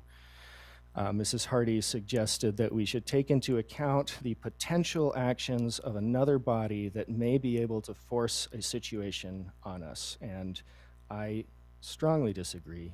I believe that our responsibility is to use the best and most complete information available to make an informed decision that we as board members believe is the best decision for our district. Period. I do not think it is reasonable to try and anticipate what another body will do and to preemptively make a decision that we think is unwise or harmful to the district as a whole in order to head that off. That's basically giving them permission to do that to us if we budget for that. And again, I said this a few times now, but if another body is willing to override a decision that we make, that is their decision, that is on them. Yes, it creates problems for us, but I think that we need to see the process play out, and we need to maintain our position about what is best for our district as a whole. And I do believe that budgeting for a charter right now, or reversing a decision or opening a magnet school would be a bad decision that would not be responsible, and that is where I will end. Thank you, Mr. Burgess. Mr. Doran. Thank you. I'm going to support not adding anything in this category at this time, but staying with the proposed budget, which does not have charter school allocation in that. And my reasons for that is that, for one, that the choices that are in our balancing act at the moment, we don't really know, and they're really very different, and we don't have the information for this budget, part of the budget cycle, to act on it. We've discussed, and I believe there is a date for meeting because we do have an application, and that we are going to be meeting to discuss that sometime within the next month or so. Is that correct? We will get that figured out, Mr. Doran. Okay, because I didn't say it. So that intent is to be there. We're to do there. So until we have that, we really don't know what this is. And I think, so I would really leave it as the proposed budget as such regarding this topic, because we don't know. There are a lot of variables. Things from conversation could paint different scenarios for us, but none of that do we know at this time. And so I think it would behoove us to save that for, if you want, another day. I think it is important, and I'm glad that it got listed in here for conversation, because it just makes us aware that, as other board members have mentioned, there may be things down the line, and there are other things that we look at in our budget that, depending upon how legislation happens in Juneau and how assembly actions happen locally, that may impact how we actually do an approved budget and what adjustments we need to make between now and end of May, end of June, whenever that is completed at the state and local levels. But at this time, this would be inappropriate because we simply do not have the information to act on for this recommended budget. But we need to keep it in mind as it may be a player, it may not be a player, but it may be as we prepare for the approved budget in, I'll say, June. Thank you, Mr. Doran. We'll go to Ms. Carol Hubbard. Thank you. I support the idea of opening a charter school, and I support the idea of school choice. However, right now I'm not willing to support the idea of adding a charter to the budget. So I would like to support the non-addition of any of them. Is it too early for me to make a motion on that? Would you like me to wait? Let's have finish going through a round of discussion. Thank you. Mrs. Hardy?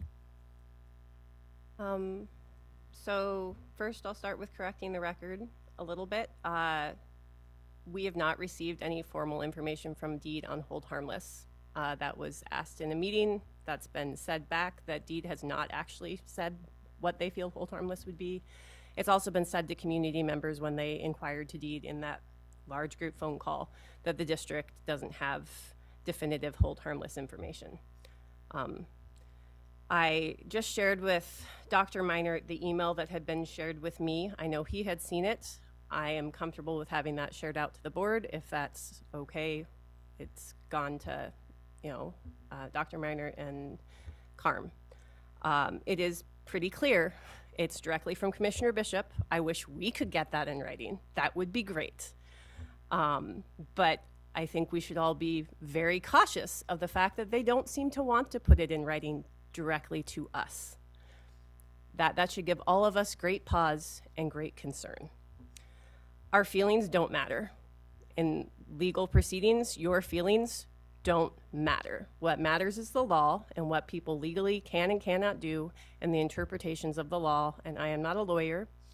I lean on legal advice. And what we do know, though, is legally Pearl Creek is acting within their legal rights to apply to be a charter, and the state is also within its legal rights to interpret the statute how they choose.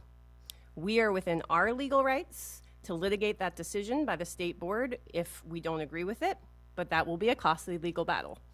Those are all things that we can do. It's also a battle that our own lawyer has advised us in his legal opinion that he is not confident we would prevail on. That's why he said, I suggest you listen to the charter within 60 days. And I've said it before, most people have no idea where my actual opinion lies on this matter, or not my opinion, my feelings. So I'm going to tell you my feelings. My feelings are what I stated when we made the original vote, that we cannot afford for Pearl Creek to become a charter. We can't. It will be enormously costly. I don't think that it will bring in money to the district. Charters don't bring in money to the district. I live in reality. I am perfectly aware of that. But it doesn't matter what my feelings are. What matters is what they legally can and cannot do. And they legally can apply to be a charter. We can hear it, we can deny it, and then they legally can appeal that decision to the State Board of Ed. And they can choose and say, nope, you will have that charter. All of that doesn't take any account into our feelings or our community's feelings or any of it. It's a legal process, and so much legal things we will say aren't fair, don't feel good, aren't right. That is the world as we know it, and I don't like it any more than anybody else does. What we have control of, what I try to teach my kids, control the things you can, accept the things you can't. I have no control over a charter school application. I have no control over the State Board of Education. I do have control right now to allow Pearl Creek to open as a magnet school. It maintains this board's control of that school, and they would likely accept it and withdraw their charter application, and we would avoid a costly legal battle and the possibility that we will have a charter we can't point of afford. order. Mrs. Julian, could you speak to your point of order, please? Yes, I believe that we're speaking about charter schools right now, adding a 500 student charter, a 300 student charter, or an 80 student charter, not discussing a magnet. We allowed Mr. Burgess to talk for a whole 10 minutes about many things. I think I'm well within my rights to finish what will likely be another 30 seconds. Mrs. Hardy, you can finish your testimony, and then we're going to move on from this and back into the charter discussion. We need to, in a fiduciary responsibility, grapple with the things that are within our control. My feelings are no, we should not add a charter. I do not think that a charter is good for our district right now. But at the same time, ignoring the charter, ignoring all of this is also not okay. It's going to set us up for a lot of problems. Thank you, Mrs. Hardy. Mrs. Julian. Okay, thank you so much. And I'd like to speak to the legalese of that as well. So when we are, this board, we are the legal entity of this organization. We are here to ensure that the decisions that we make do not put the district in a legal compromised position. Right now, the question that's in front of us through the balancing act to the budget conversation is standing up a charter school and adding back into our budget the cost of either 4.1 million at 500 students, 2.5 million at 300 student charter, or 650,000 at an 80 student charter. And that would be the assumption that one of those investments would be, or multiple, would be ready to go this fall, 2025, 2026. So when I think about where we're at right now, and thank you for using the word ambiguity, we are in times of uncertainty. We have a lot of ambiguity that has been put in front of us. This is unprecedented. So what do we know? So good governance, then, during times of uncertainty, requires a steady hand and a commitment to the law. And right now, our law, our guiding light in this that can get us through are a couple things. With the question that's in front of us, we know that we have charter policies in our manual that fully outline the process, that fully outline the timeline, that are in alignment with and reference the state policies. We know that there's ambiguity that has even been admitted by the Commissioner of Education. And this is unprecedented times. We also know that we have a solid charter application in front of us and a charter intent, and that process has been followed. That legal process has been followed. I am in favor of hearing the charter. However, I'm not in favor of doing anything outside of the policies that this board needs to rely on and needs to lean on during times of uncertainty. And that is hearing it during the timeline that has been set, saying this is an application that we will hear, and we will go through the due diligence and go through that process for potential opening of 2026, 2027. That's the time frame that we're on right now. So I am not in favor of adding any additional costs in right now and adding either 650,000, 2.5 million, or 4.1 million back to our deficit and finding other ways that we are going to balance that. So thank you. Thank you, Mrs. Julian. We're going to go to Mr. Burgess and then Ms. Carol Hubbard. I believe Ms. Carol Hubbard hasn't spoken on this issue yet. If you'd wanted to put her in first, you did? She did. Oh, okay. My apologies. And if we could keep comments a little shorter. Yeah, and this is short. I just wanted to say that we are not ignoring the charter by following our normal process. We have given the APC time, as I mentioned earlier, to discuss even improving their application and clarifying a few different things. So following our normal process is not ignoring a charter. Thank you, Mr. Burgess. Ms. Carol Hubbard.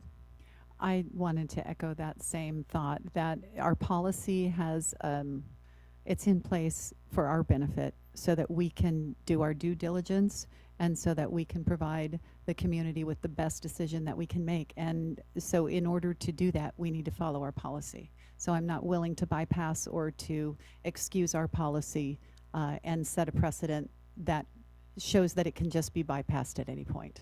Thank you. Thank you, Ms. Carol Hubbard. Mrs. Maple has not spoken on this yet, so then we'll go Ms. Maple and then Mrs. Hardy. I will be brief. I want to reiterate what I think 3 people just said, that I don't see this as ignoring. I do want to hear this charter application. I just want to hear it on a timeline that makes sense. And some additional just context to that particular, to the timeline piece, aside from the policy, which I believe is enough of a reason, is that if we were hearing it now, we are already this far into a budget process, and I believe that that actually works deeply against the prospect of actually being able to entertain this concept and give it the due process it deserves, because I can't possibly wrap my head around a way that it would be fiscally reasonable to make a decision that would add that level of expense at this point in the year, which is why the policy exists to begin with and has the timeline. So I do want to reiterate that I am glad that Dr. Meinert has assigned and some administrators to this, that it is that he has continued to engage on this, that many board members have. I am grateful that we have, that this APC is reaching out to members of the school board and asking for input. I really appreciate Mr. Leffler last night in his testimony. That he then emailed to the board, that his point was that he wants to make sure that everybody has the same information. And I so appreciate that and see so much value in it. And it's why when we do this on the right timeline, I'm eager to participate in that. I had another note and I've lost it, so I'll stop. That's all I got. Thank you, Ms. Maple. We will go to Mrs. Hardy. I'm just confirming, I'm being told that the chair said that the email should not be shared with the board. Is that what you decided? Because I did not hear that. So many of us do have that same email already. Sounded like Mr. Burgess hasn't seen it.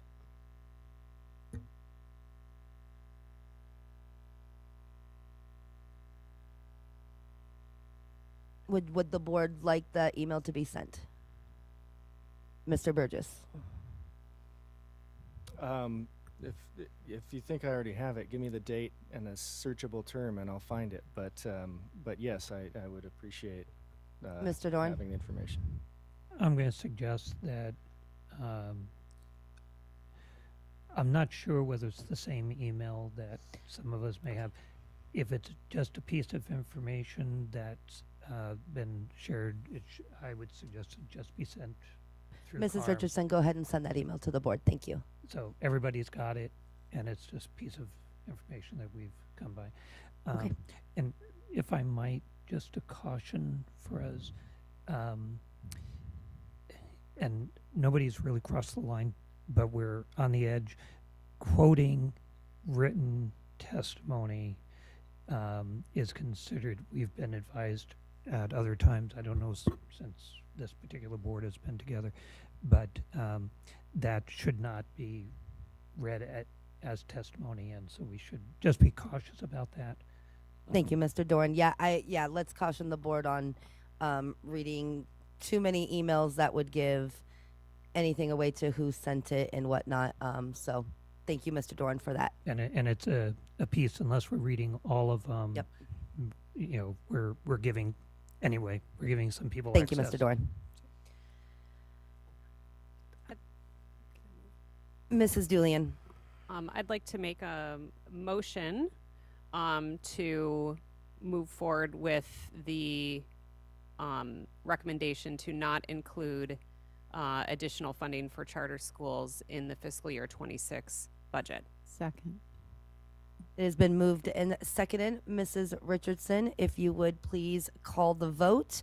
A yes vote will keep it as is, no additional funding. A no vote will bring us back to discussing adding in funding. Mr. Dorn.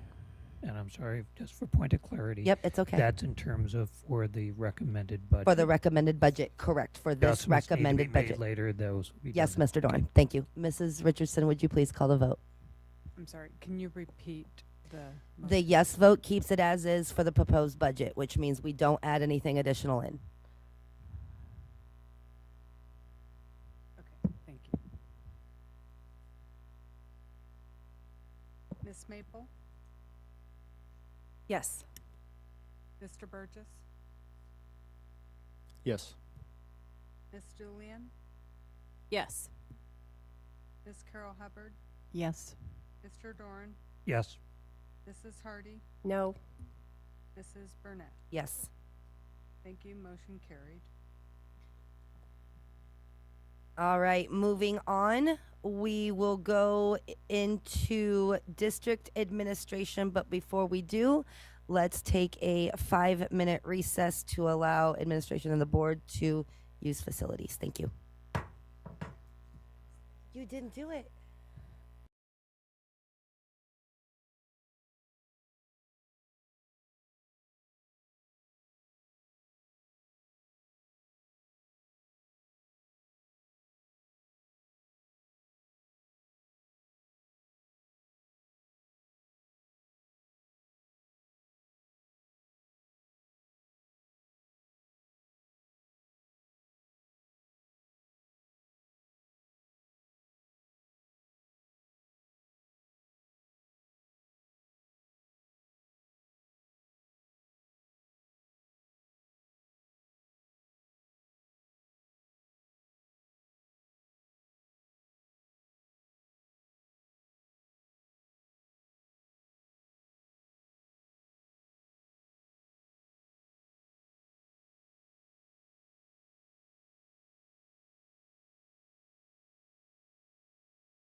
All right, the board is now back from recess and we're going to jump back in.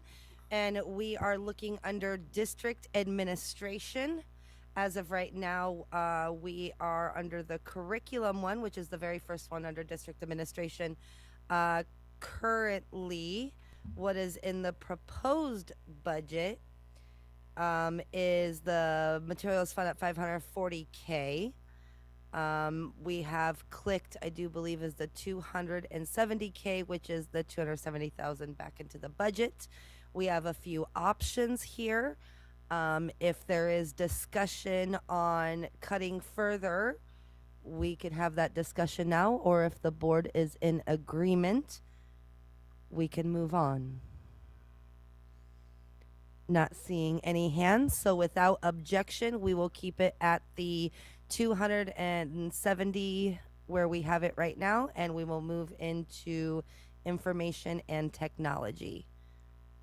In information technology, this is our teacher laptop replacement annual contribution, which is the repayment for our laptops that we have for educators out there. Currently, the board has decided to take all of the funding, which is the $650,000, back into the budget. Is there opposition to that, Mrs. Julian? Yeah, I'm not opposing anything. I just had a clarification question through the chair to the administration. What we talked a little bit about the implications of this. What is the current balance for a laptop replacement payment plan right now? Do we have a balance? Mr. DeGraw? So that purchase is made out of the equipment replacement fund, and the balance of that fund right now is zero. Zero. Okay, thank you. Thank you, Mr. DeGraw. Mr. Burgess? Thank you. Following along with that, when is the next time that we will need to replace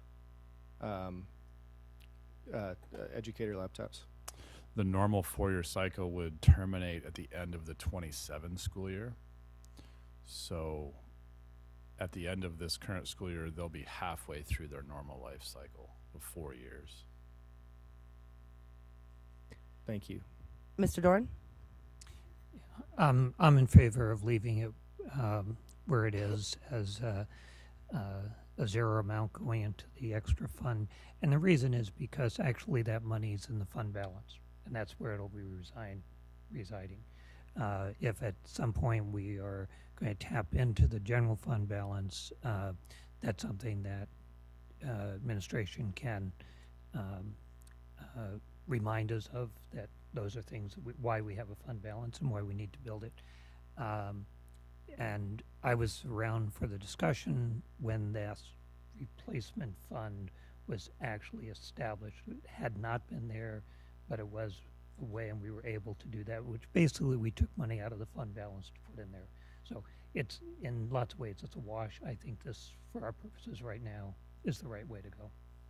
Thank you, Mr. Doran. Just throwing myself in there, I am also in favor of this, but this is just a warning to this board that those that will be here in future years, we will end up reaping what we sow here. And so just keep that in mind. And I would highly encourage that when this comes around next year, the board considers moving something into that fund so we're not hit with such a drastic balance due when it's due in 27. Mr. Burgess? Thank you, President Burnett. I share those concerns and wanted to voice that. I do think I agree this is the right move for this budget cycle, but I am very concerned that it will be a larger payment that will be necessary at a later date. And so I do want to just consider that and continue to encourage everyone to advocate for education funding so that we can put something in this replacement fund, hopefully in future years. Mr. Doran? I just want to suggest that this might be another good piece to put in the add backs. Oh, list. absolutely. Yeah. And then if we do get 1,000, we could factor that in if we want to That's 1,000 on the BSA. So Thank you, Mr. Dorn. With that, is there any objection to this? Seeing none, we will keep it as is with the $650,000 back into our budget and depleting the payment once again. Moving on, we will go into staffing for district administration staffing reductions. Currently in the budget, we have proposed a $500K cut to administration with a few different options, cutting deeper or cutting less. And we will go to discussion from the board. Does anybody like to see that number different than what it is at the moment? Mrs. Julian. Yeah, I'll speak up. I know that this is not easy because, of course, we have district administration that supports us, and I want to recognize the work that everybody does from the district administration. I value your work tremendously. I am in favor of moving this to $1 million, and this is why. We have consolidated schools. We have in this, I personally, during this budget cycle, which started back in November, leading into a custodial vote, leading into then school consolidation, and now we're at the place of putting forth the full budget, made incredibly tough decisions that were very hard to make, votes that I cast that were very tough to make. And I did that to try to reduce the harm to the whole, reduce the harm to students, reduce the harm to cuts that are for educators in the buildings, in the schools that are working with students directly. I understand as an administrator for a large educational institution, I understand the importance of administration. And I also understand that no matter how much or how little we cut in administration, the community and also others will say it's not enough. However, I am in favor of going to the $1 million, adding an additional $500,000 to this cut. Because we have made decisions as a board that showed that the timing of how we voted on our budget prioritized the people at the very bottom first. And I want to tell people that I am trying to distribute these cuts equitably among all of our areas. I also want to tell district administration that I recognize the cuts that you have already taken throughout the years. But at this point, I'm doing everything I can to keep PTR lower than what has been proposed. Thank you. Ms. Maple? I and my proposed budget have put this at 600,000, which is 100,000 more than the proposed budget. Which I already don't like. I didn't want to add more than 500, but I'm trying to balance a budget and have my other ideas that make that work. I think that a $500,000 cut is already incredibly significant, and I know that over the past 2 years in particular, a huge portion of our leadership team has been completely focused on putting together all of these proposals for school closures, and then like whiplash of what the board then approves and doesn't, and how that then creates, significant impacts to the plans that they initially put forward. And I think that right now we find ourselves in a place where we have, agreed collectively to lower the footprint, to try to make our district more manageable, to live within our means, and we've been cutting admin every step of the way. And right now we are in a position where we really need an administration that is able to focus on this smaller footprint and do all the best work possible to prove that what we did was not all for naught, that we have shrunk our footprint because that's what we needed to do. And now I dream of our, SPED director, rather than having to spend her time focusing on where she'll map out pre-K, ER, and IR classrooms, but actually being able to invest her time and energy in her staff. And when I look at this and imagine cutting even more to the already 500,000, all I see is our FEA and our ESSA employees that are admin. I'm using air quotes for anybody not watching, because those are people that are in our buildings, and it just, to me, is another hit to our classrooms. Even though it doesn't sound like it is, it is. And this is a time where we have to be able to put everything where our whole plan was, put our money where our mouth is, that a smaller footprint is what we needed, and now we need to invest in what's left. And I think that requires a strong administration. So begrudgingly, I am willing to go up to 600, but I am very opposed to going beyond that. Thank you, Ms. Maple. We have Mr. Dorn and then Mr. Burgess. Thank you. And I want to commend the administration for looking within, and that being said, I had been looking at the $1 million, and I think as we footprint, we're cutting classrooms, etc. And we look at administration pieces, and I want to so that's where I was kind of looking. But when we asked the other night for Dr. Miner to give us those impacts, I appreciated his response to the full board, what those would be. And so I am actually in the 750 range, and I'll explain why.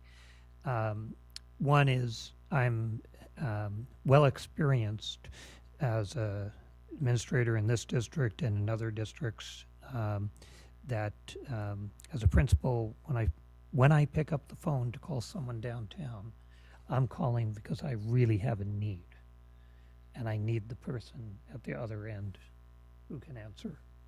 And so then I can deal with whatever it is, the issue that will impact my school, my classrooms, kids, staff, families. So it is a real big thing there, and it is I see a comparability between sometimes principals will say, well, you have a bigger school, you have a smaller school, you have a easier job or a tougher job, whatever. It's pretty much the same, and similarly to and everybody's working to the same level. And administratively, that's often the size is the thing. We also have a situation volatile within our state and country right now as to where public education is under threat, and we don't know what the services are or the expectations will be in terms of federal budgeting and stuff like that, and that's going to take people who can monitor that closely, adapt within that, and appropriately advocate for students. So that's a concern when I look at that, and so I've lowered my amount, and other things that I had suggested in staffing cuts out of administration, the response in our work session, the responses, they make sense. I can go with that, and so, but I do still come down to two positions, and they're the basis for my giving a dollar figure that the Dr. Minot, the superintendent, has asked a preference for giving him a dollar figure and then he can play with it. But I think it is really important that you know, and that it's clear where I came up with that, and that is the two custodial or directors, I guess they are. When we are cutting staff in custodial so dramatically, we still need the people. They will be getting less. It does save. We're going to contract that out. But when I asked for more detail, what do those people need to do? Well, they're going to, what I was told is they will be inspectors, standard inspectors, and they'll need to go to every school, every classroom, every building, following up the contracted staff to make sure they're doing it to our. Mr. Doran, we're speaking of an amount, not a position. Right. Well, but I think it's important that they know where I come out with that dollar figure. So those are the two positions. I put them together. If you decide that's better, but I would go to $750. Thank you, Mr. Doran. Mr. Burgess. Thank you. I am extremely reluctant to make further cuts to administration, and for several reasons, many of them articulated by Dr. Meinert in an email to the full board. But what it comes down to is that administration is important for functioning schools and for helping every school in the district. A cut to administration is potentially harming all of our classrooms. It's making things tougher. It's making the services, the vital services that administrators provide, more difficult to provide. You know, I guess I just repeated myself without saying much a few times there, but I really am concerned that that increasing these cuts would cause extreme harm all around the district, to classrooms, to instruction. And so I would not support increasing this cut to 1 million. I could be moved to increase it possibly to 600,000. But I want to acknowledge that the administration proposed this cut to themselves. And I believe that in doing so, they considered what positions they would be looking at, and I think they are the experts in the room in determining what they can and cannot afford to lose. So I'm still at the proposed budget, but I could compromise to cut a little bit more, depending on the arguments that I hear. Thank you, Mr. Burgess. I'm going to throw myself into the queue. First off, Dr. Minor, thank you for your email to the board. When we asked for the impacts to district, to the administration, what that would look like. One thing that I hear resoundingly that comes from many teachers out in our schools is that they do call downtown and they can't get their phone to be answered sometimes when they need to be, which tells me we've already made some massive impacts when it comes to administration. In my years here on the board alone, the first year that I went through budget, we cut $400,000 from administration. Looking back at that budget, last year we cut another $600K for a total of $1 million alone on my 2 years on the board. For me, I do not support a $1 million cut. That would be $2 million for me to cut from administration, and those impacts would be detrimental. Understanding that we still are in a difficult situation and we still are in unprecedented times and we still do need cuts, which means things do come from administration. if it is the will of the board, I am movable to the $600,000 mark, but I truly feel that we don't go past that. We don't affect administration even past that. The impacts will be too much. The phones that are already not answered will go 10 times more not answered. And we get to a point where critical things that are happening, maybe inside classrooms or inside our schools, end up not being able to be attended to when they need to be attended to. And that, to me, is detrimental for our district. So I do support going up another 100,000, but that is my limit. I don't support going to 1 million. I don't support 700. And I would really like this board to refrain from discussing positions. We have asked in multiple work sessions. We have asked in meetings. We do not discuss positions. We discuss the dollar figure. Thank you. Mr. Doran. To the administration, just the 500 that you've put in the proposed budget, could you give an approximate how much is out of operating budget but going over to grants versus how much of that is actually gone? Yep. Mr. DeGraw can. It was that. between 30 and 40,000 of that $500,000. Went to grants. Correct. Thank you.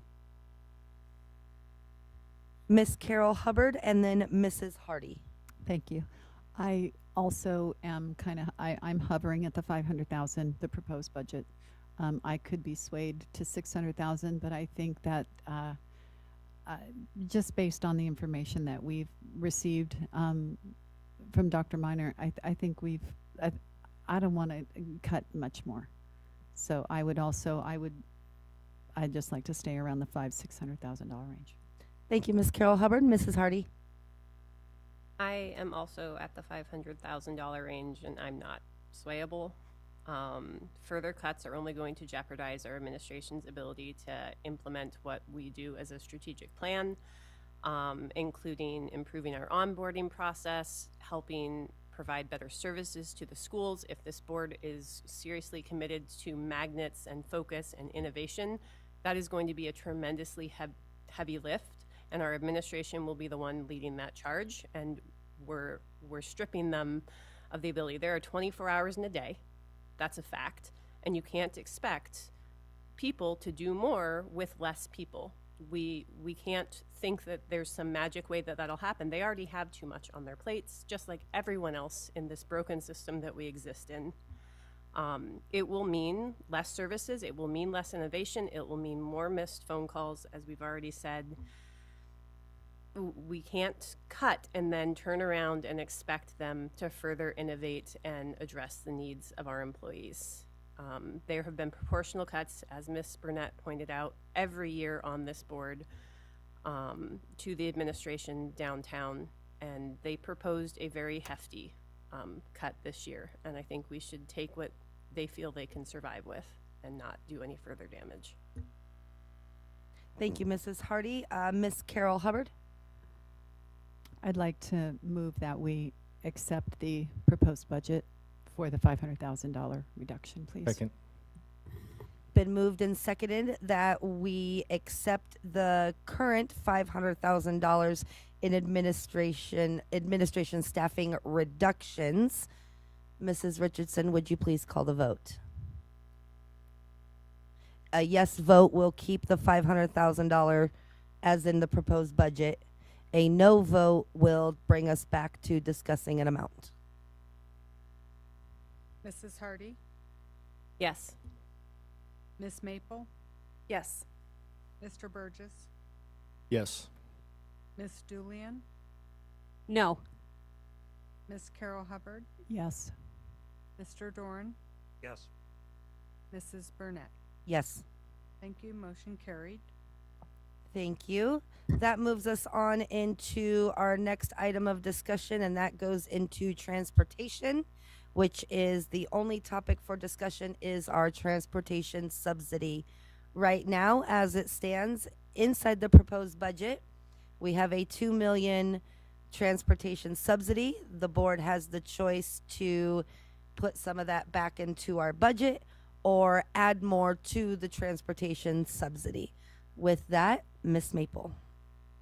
I think we have decided on some other risks to take that leave me wanting to leave this as is. And I know that we're still sitting at almost $500,000 deficit. I do have, when we're done with this conversation, I say I want to leave it there, knowing that I at least have a proposal of how we can reduce that deficit without taking this risk, this additional risk. So that's all. Thank you, Ms. Maple. Mrs. Julian. Yeah, so I'm going to go back to reasonable risk and what has been put forth and what we know. Again, what do we know? We know that the governor put in his budget a 20% increase to transportation across the board. We know that that would then reduce our need to subsidize by $500,000. I am in favor of, therefore, moving forward with the transportation subsidy at $1.5 million. Thank you, Mrs. Julian. Any other comments from the board at this time? Mr. Burgess and then Mr. Doran. I agree with Ms. Maple here. I'm generally a pretty risk-averse kind of fellow, and I am concerned that relying on something to come through from the state could put us in a tight spot, especially considering the other risks that are inherent in our budgeting process because of the uncertainty of our funding. So I would agree that we should leave it as proposed and find it another cut elsewhere. And I'm interested in hearing Ms. Maple's proposal. Thank you, Mr. Burgess. Mr. Doran. I actually favor not subsidizing transportation this time. I could leave with to the 1.5 based on the information we got the other night. And I wonder, and it's not timely for this, so it would not be, but in the future, to suggest that the administration, if the board's so supported, really to look at ways that we might be able to save, and I guess either way, if we have to subsidize transportation one way or another to one extent or another, that we look at ways that we could save in that transportation, perhaps K-12 buses that's used in many places, and we have, I believe, some, we've had that in our district in some situations, I believe. And I know that might have other ripple effects, school start times, et cetera, but that we explore other ways to save in this and to be able to reduce that subsidy need. My basic premise is that state is requiring transportation, they fund it, and if they don't, we do to the greatest extent we can, but again, these are otherwise monies out of the classroom. So so for tonight's purpose, I go 1.5. I would support that. Thank you, Mr. Doran. We will go to Mrs. Hardy. I was originally in favor of budgeting some of our transportation subsidy out, but given that we've taken $1.3 million in risks in other places, I am no longer in favor of doing that. Thank you, Mrs. Hardy. Ms. Carol Hubbard. So could I ask a question to the administration? Of course. Thank you.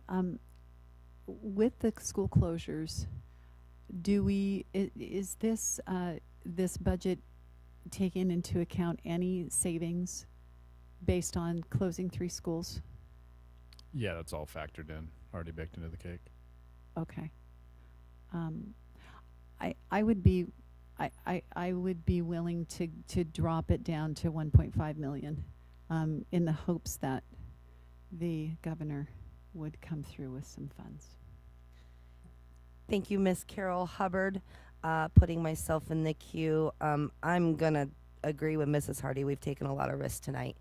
And I know that if we needed to, we could always come back. I am hopeful we see something in transportation from the state. That seems to be the one thing that hasn't been thrown out of all of these discussions. That's like the one sticking point is transportation funding, which has been pretty cool. So I hope we get something. But with all the risks that we have taken, I agree. Would like to leave it as is in the proposed. Mrs. Hardy. I just want to remind the board and the listening public that even that $2 million subsidy doesn't cover our actual deficit. Our actual deficit is $3.5 million. And so there's already not enough. That's correct. Thank you, Mrs. Hardy.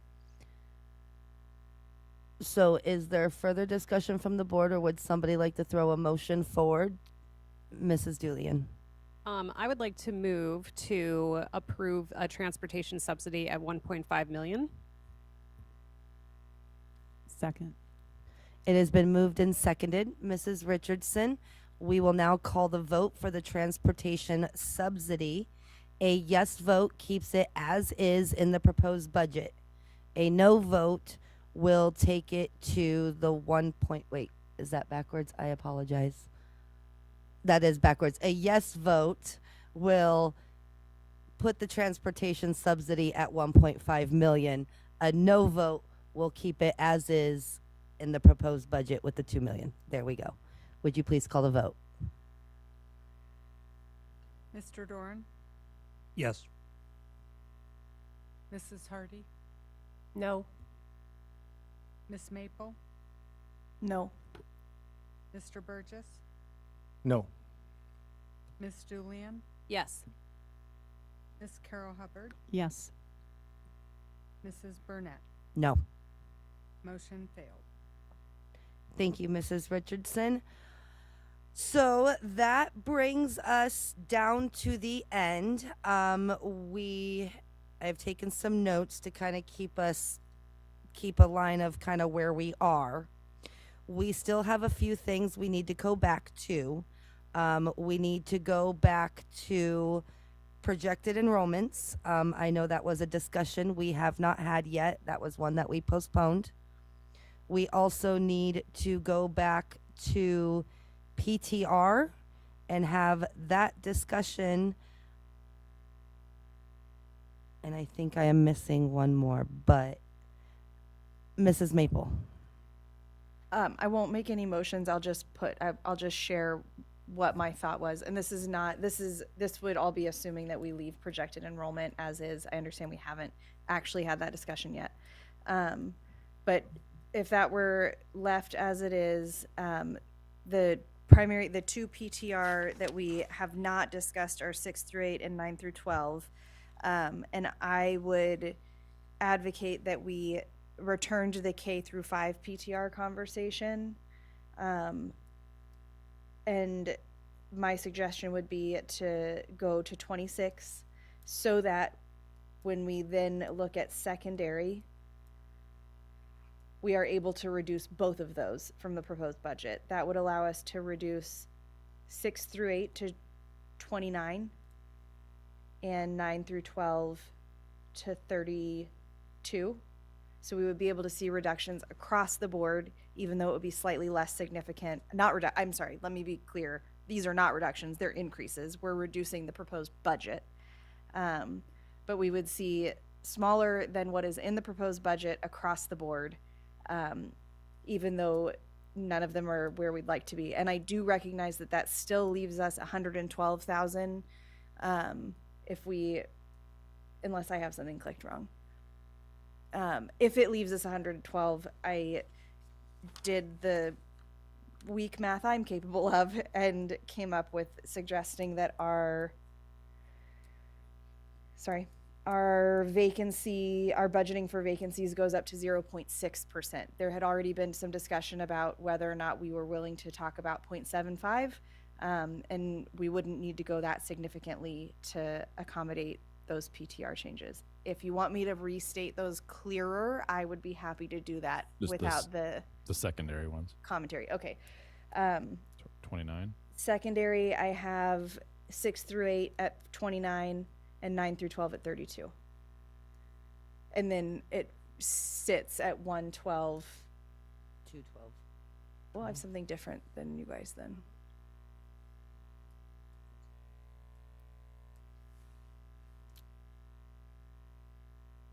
Well, based off my math, another,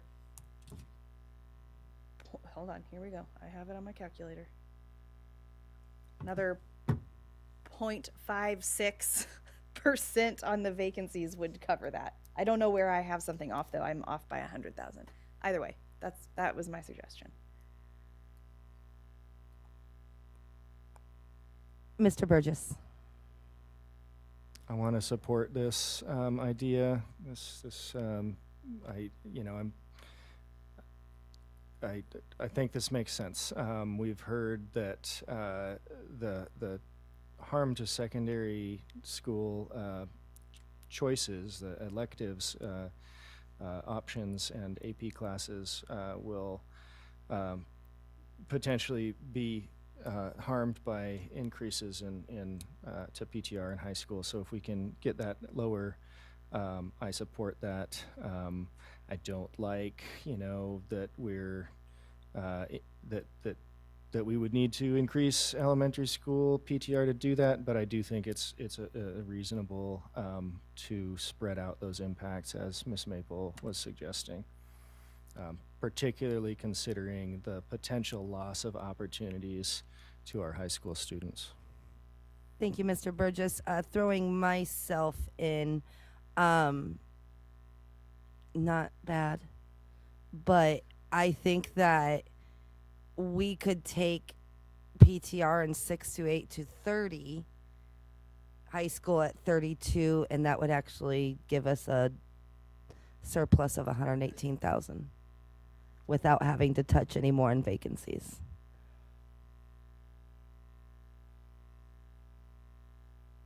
Mrs. Julian.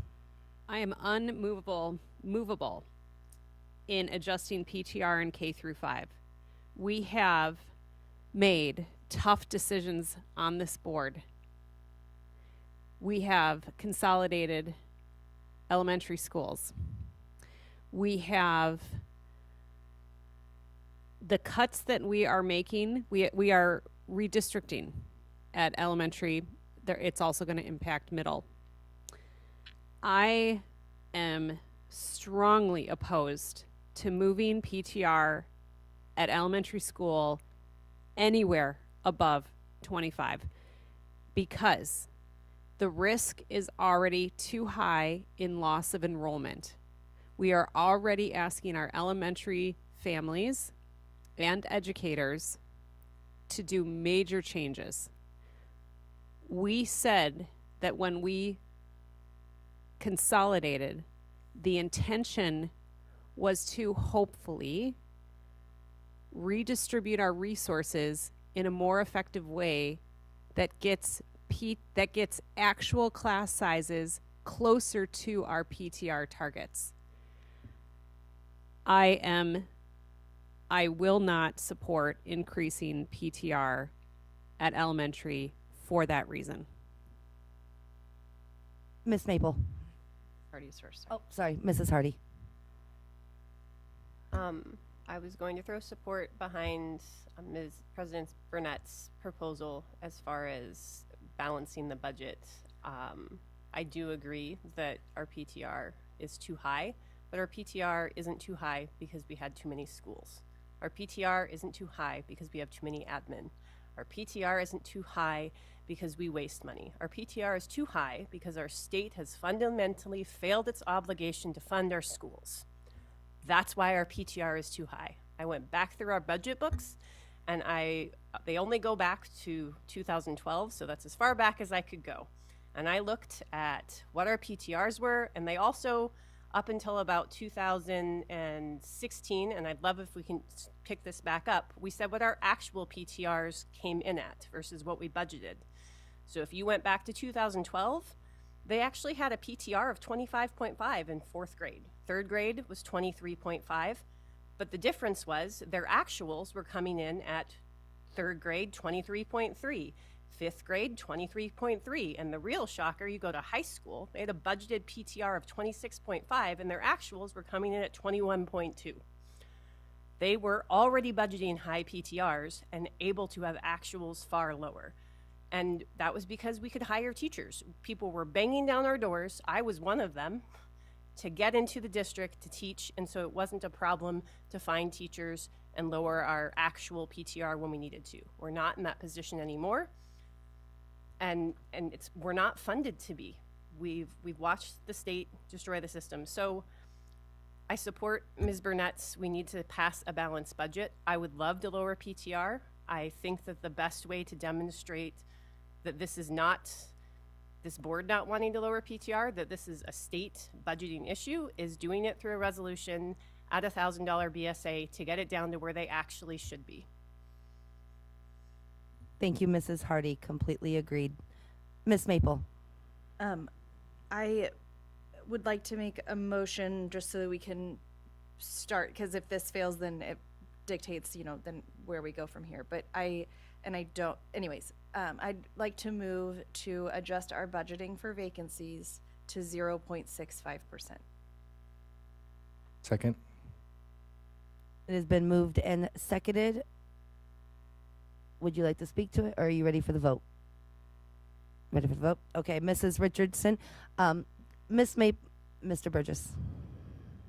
Just wanted to just give admin a chance to weigh in on the accuracy of the numbers there, if you don't mind. Thank you for that, Mr. Burgess. Could we take a quick recess so Ms. Maple and Mr. DeGraw could get together to verify that number before the board votes on it? Yeah, we will take a brief recess. Okay, thank you.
All right, the board is now back from recess, and I'm going to turn it over to Mr. DeGraw to explain what we did. So I'm just gonna describe what's showing on Balancing Act currently. So we have illustrated a PTR scenario that has been brought forward that shows elementary school PTR at 26 to 1. It has secondary PTRs at 29 to 1 in grades 6 through 8 and 32 to 1 in grades 9 through 12. That's what's shown, and with those assumptions on PTR, a negative $212,000 balance is showing. We have, I can't remember if it was a motion. There was a motion to increase the budgeted vacancy amount to 0.65%. That provides an additional $240,000 in lowered expenditures, which would create, we don't have time to infuse that into Balancing Act right now. What it would do is create a $28,000 surplus. That scenario.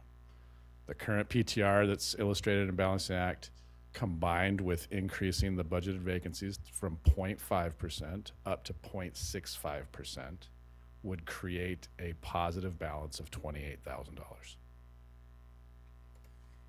Thank you, Mr. DeGraw. Discussion from the board, not on the PTR piece, on the budgeting for vacancies at the 0.65%. Mrs. Julian and then Mr. Doran.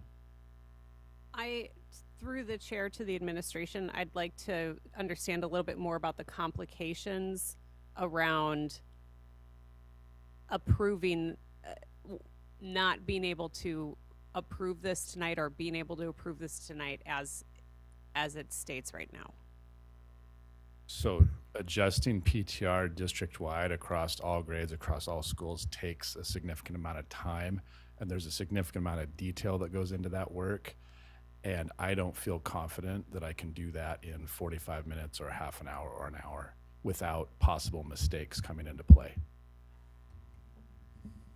Mr. Doran.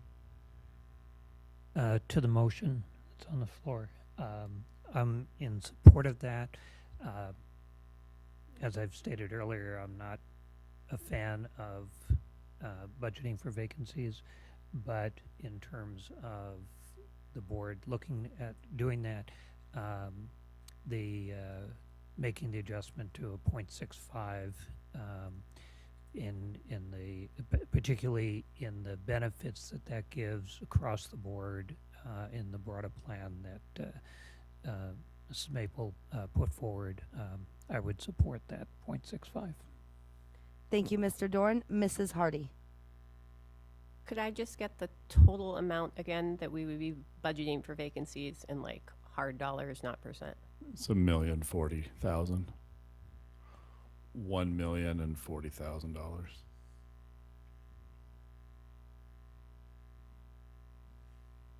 Any further questions or debate from the board on the motion on the floor? Mrs. Hardy.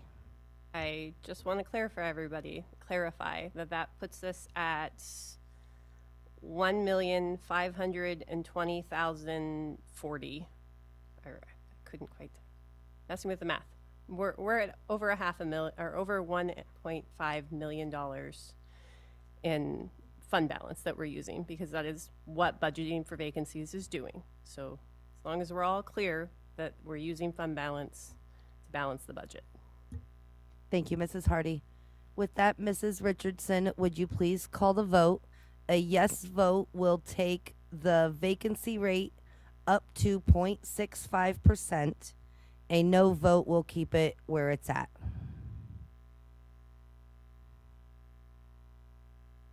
Miss Carol Hubbard, Yes. Mr. Doran, Yes. Mrs. Hardy, Yes. Miss Maple, Yes. Mr. Burgess, Yes. Miss Julian, Yes. Mrs. Burnett. Yes. Thank you. Motion carried. Now we will go to the discussion on the PTR. Miss Maple, I will turn it back over to you for discussion. I'm assuming that we'd like to discuss them individually and not. Yes, please. Okay.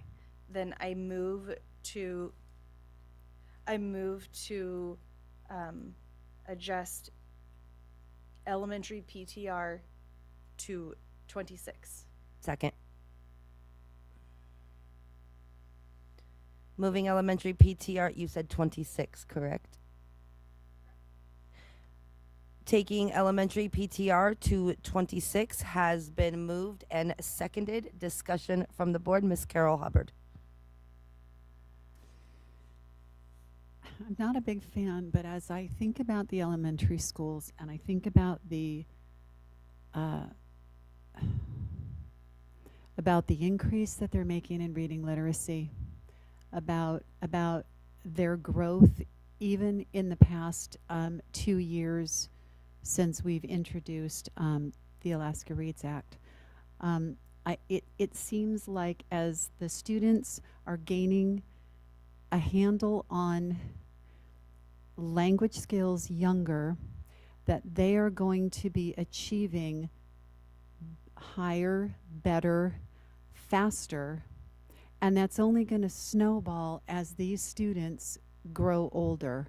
And so I suppose since we're taking calculated risks, I am not a fan of increasing PTR, but I would do that to see the middle school and the high school both come down, because I feel like the middle school kids that have not had phonics, that have not had as these reading programs, I think that their lower class sizes is going to benefit them greatly. So I would support this just based on the supports that are in place at this current time. Thank you, Ms. Carol Hubbard. Any other discussion? Mr. Burgess. I agree with Ms. Carol Hubbard. I believe. I think that our job is really to look district wide at all, both elementary and secondary schools. And as I expressed earlier, I am extremely concerned about the high PTR, increasing PTR in secondary schools and high schools in particular, to the point that we damage the opportunities for elective classes and AP classes for students there. I support this trade-off, assuming that we are going to vote to lower PTR in middle and high school after we vote to increase it by 1 in elementary. Thank you, Mr. Burgess. Mr. Dorn. I'm going to support this, but I do see it as a package, that we are increasing each of the PTRs by 1. Keeping it as low as we can. It is lower than we had anticipated. We know this will be on the add back list for us, and hopefully we will be able to revisit it. But I think this is a good balance, and that one of the things that often we forget with the middle and high school is they are bigger bodies, and having dealt with K-12 in my career, that those spaces are important to keep in mind. And so I'm supportive of this, and in my own mind, I think it is linked to the other adjustments that were suggested earlier, and look forward to voting on those coming ahead. Mrs. Hardy. I echo Mr. Doran that I see this as a package, so that we're clear, but also for the public and the rest of the board, so that we're all operating on the same facts. We're actually increasing PTR in every single grade. We are increasing PTR in elementary, including in our kindergarten classes, from 25 to 26. We are increasing PTR 6 through 8 from 27 to 29. And we are increasing PTR in our high schools to 32. And no way are we lowering PTR. We are just not raising it as much as the proposed budget. Thank you, Mrs. Hardy. Ms. Julian. I can almost roll right into mine. And that is why I am not going to support this, because we made a statement as a board that when we said that we are going to consolidate elementary schools, the intention was to, one of the main goals around that, and I realized that we didn't close all 5 elementary schools that were recommended. We didn't rubber stamp that. We are talking about a significant portion of students and families in this district, and we are asking them to make some major changes this year. What I'm very concerned about is that we are already, with the decisions that we've made right now in PTR at 25 right now in elementary, we are already pushing our elementary schools in North Pole in excess of 90% capacity. Increasing PTR to 26 is pushing those North Pole Elementary and Tickasick Brown to potential capacities that I am not comfortable with. We know that we have growth in the North Pole area. That's something that is happening. Now, we might have some space at Anderson Crawford because of the choice that we made to maintain Salcha at a smaller, at a reduced model. If lowering PTR in middle school is important, and lowering it to the tune of adding back an additional 510,000 and a 108,000 for middle school and high school, I ask that we not do that on the backs of our elementary school students and educators.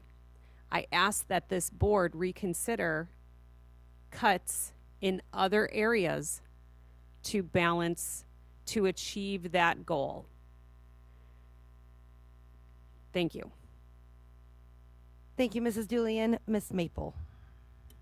Just looking at our dashboard, our elementary school class sizes, particularly kindergarten, are very consistently below our targeted PTR across the district. Of course, there are a few outliers, but it is very consistent that we are meeting and exceeding expectations by having lower class sizes at that kindergarten level, and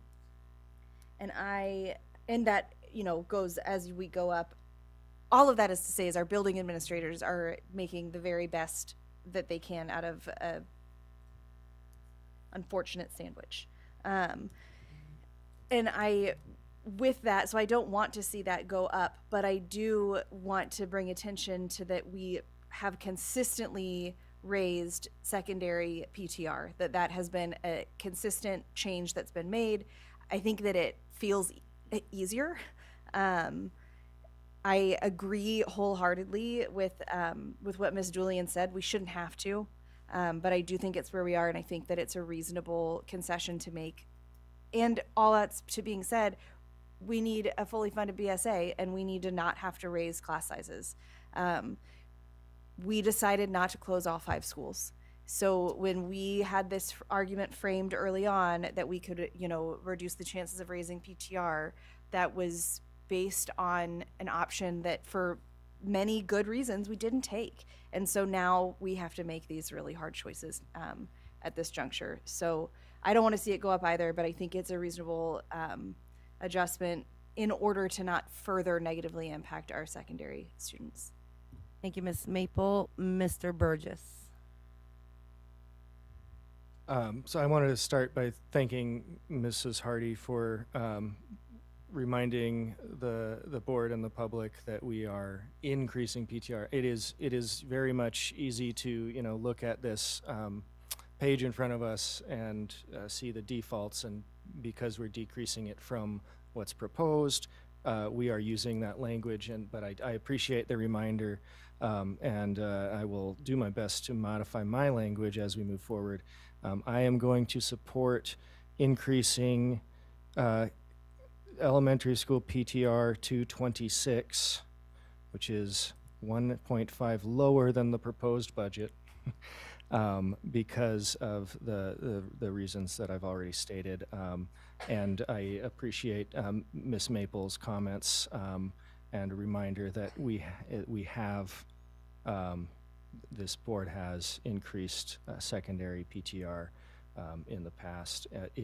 It does, I agree, like it feels a little different. It's kind of easy to say, well, the big kids will be all right, they can cope. But again, we will be, even with the increases that are still necessary because of lack of state funding, we are already putting too much burden on our secondary schools and removing opportunities from those students. So as a package deal, I support this increase to 26 from the current year's 25 in elementary. Thank you, Mr. Burgess. So most board members have spoken in support or against, and we're kind of starting to circle back to the same consensus and the same opinions. So we are going to go ahead and call for the vote on elementary PTR. A yes vote will take elementary oh, sorry, Miss Carol Hubbard. I'm sorry. I have to stop you because I feel sick to my stomach. I can't in good conscience raise PTR. You guys, it's all I've been talking about. Don't raise it, don't raise it, don't raise it. Thank you for pulling me out of that stupor, because I was thinking, oh, we're good, we're gonna drop it back down. No, we're not, we're still raising it. I don't want to raise PTR, and I can't. And I'm sitting there with this pen going, what is wrong with me? Because I couldn't stop my arm from moving because I didn't realize I'm actually raising PTR. No, I don't want to raise PTR. I want to keep it where it is now. Can we find other things to cut? Could we please go back and revisit other things? Could we take the $270,000 away from curriculum?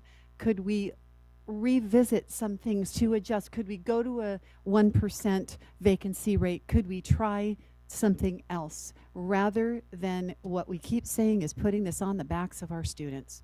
I don't want to do that. I do not want to raise PTR. I don't speak up very often, but it's important. And I'm sitting here lolling, or, along thinking, oh, this is great, but it kind of isn't. Although, as I'm looking at these numbers, there's a part of me that's going, Loa, you had 40 kids in each class, and I dealt with it, and it was fine. That was a long time ago. Things are different now. And so I can't, so I'd really like to see if maybe we could just take a breath for a minute. Could we think about some of this before we just jump in and go? That's all I have to say. Thank you, Ms. Carol Hubbard. Part of this will be that we are going to be passing a resolution that will be dedicated to lowering PTR. I hear you. I know that this is painful. We are going to move on to the vote. And if you do not want to increase PTR, you can vote no. And for those who agree with the 26, they can vote yes. With that, Mrs. Richardson, would you please call the vote? Ms. Julian, No. Ms. Carol Hubbard, No. Mr. Doran, Yes.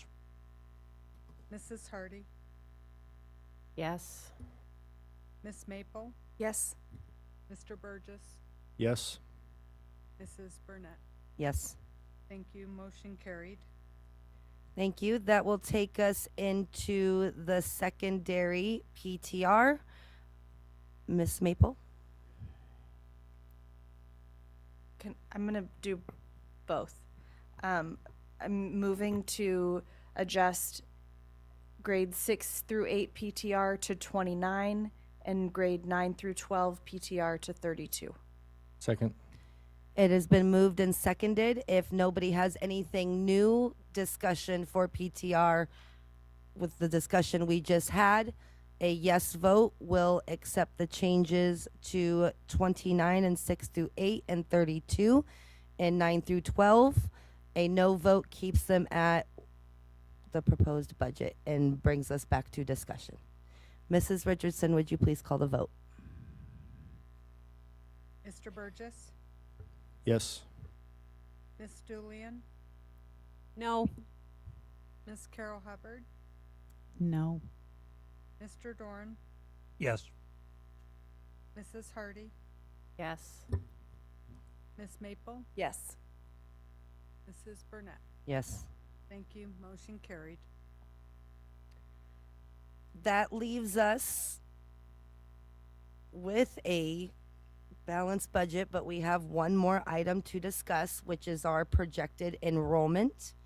We skipped over this one and postponed it to the end, and now that we are here at the end of our budget, it is now time to come back to projected enrollment. Currently, our projected enrollment is at 11,626 students, or a 1.5 decrease, or 179 students from the FY25 actuals. For the proposed budget, the board has a couple of options in front of them. If there is discussion, now is the time. Mrs. Hardy. I don't actually expect anyone to join me. I will make a motion, and then we can, or actually I need to make a motion because no one will join me. I think we need to plan for at least a 2% decrease, adding more deficit to our budget, and that is because our choices in passing this budget are going to most likely make us lose more students, and I think that's a pretty conservative estimate of how many students we stand to lose. Thank you, Mrs. Hardy. Mr. Dorn. I favor leaving it as the projected enrollment in the proposed budget for a couple of reasons. Is that although if anything I would have proposed an increase, but we've talked about and in this budget are making an investment to grow BEST, which may bring in students. We've heard that there may be additional coming with the military. I know that is very questionable, but it has been put out and asserted also by our advisory, military advisory, particularly from Eielson. So I think that's a good number. It's already worked in a decrease. The odds of losing and the odds of gaining, to me, balance it out. So I would leave it as in the proposed budget. Thank you, Mr. Doran. Mrs. Julian. Thank you. I would recommend keeping it as is, because when this projected enrollment decline was created from the administration based on their data, they had assumed higher PTRs already at 27.5 and such for elementary and secondary and at higher. They had also known about the school closure discussions that we had, that we made prior to this. And so I'm going to trust that those assumptions were also considered when this was put forth. And therefore, I'd recommend that we keep it as is. Thank you, Mrs. Julian. Mrs. Hardy. Oh, sorry, Mr. Burgess, I did not see your hand. Thank you. No worries. I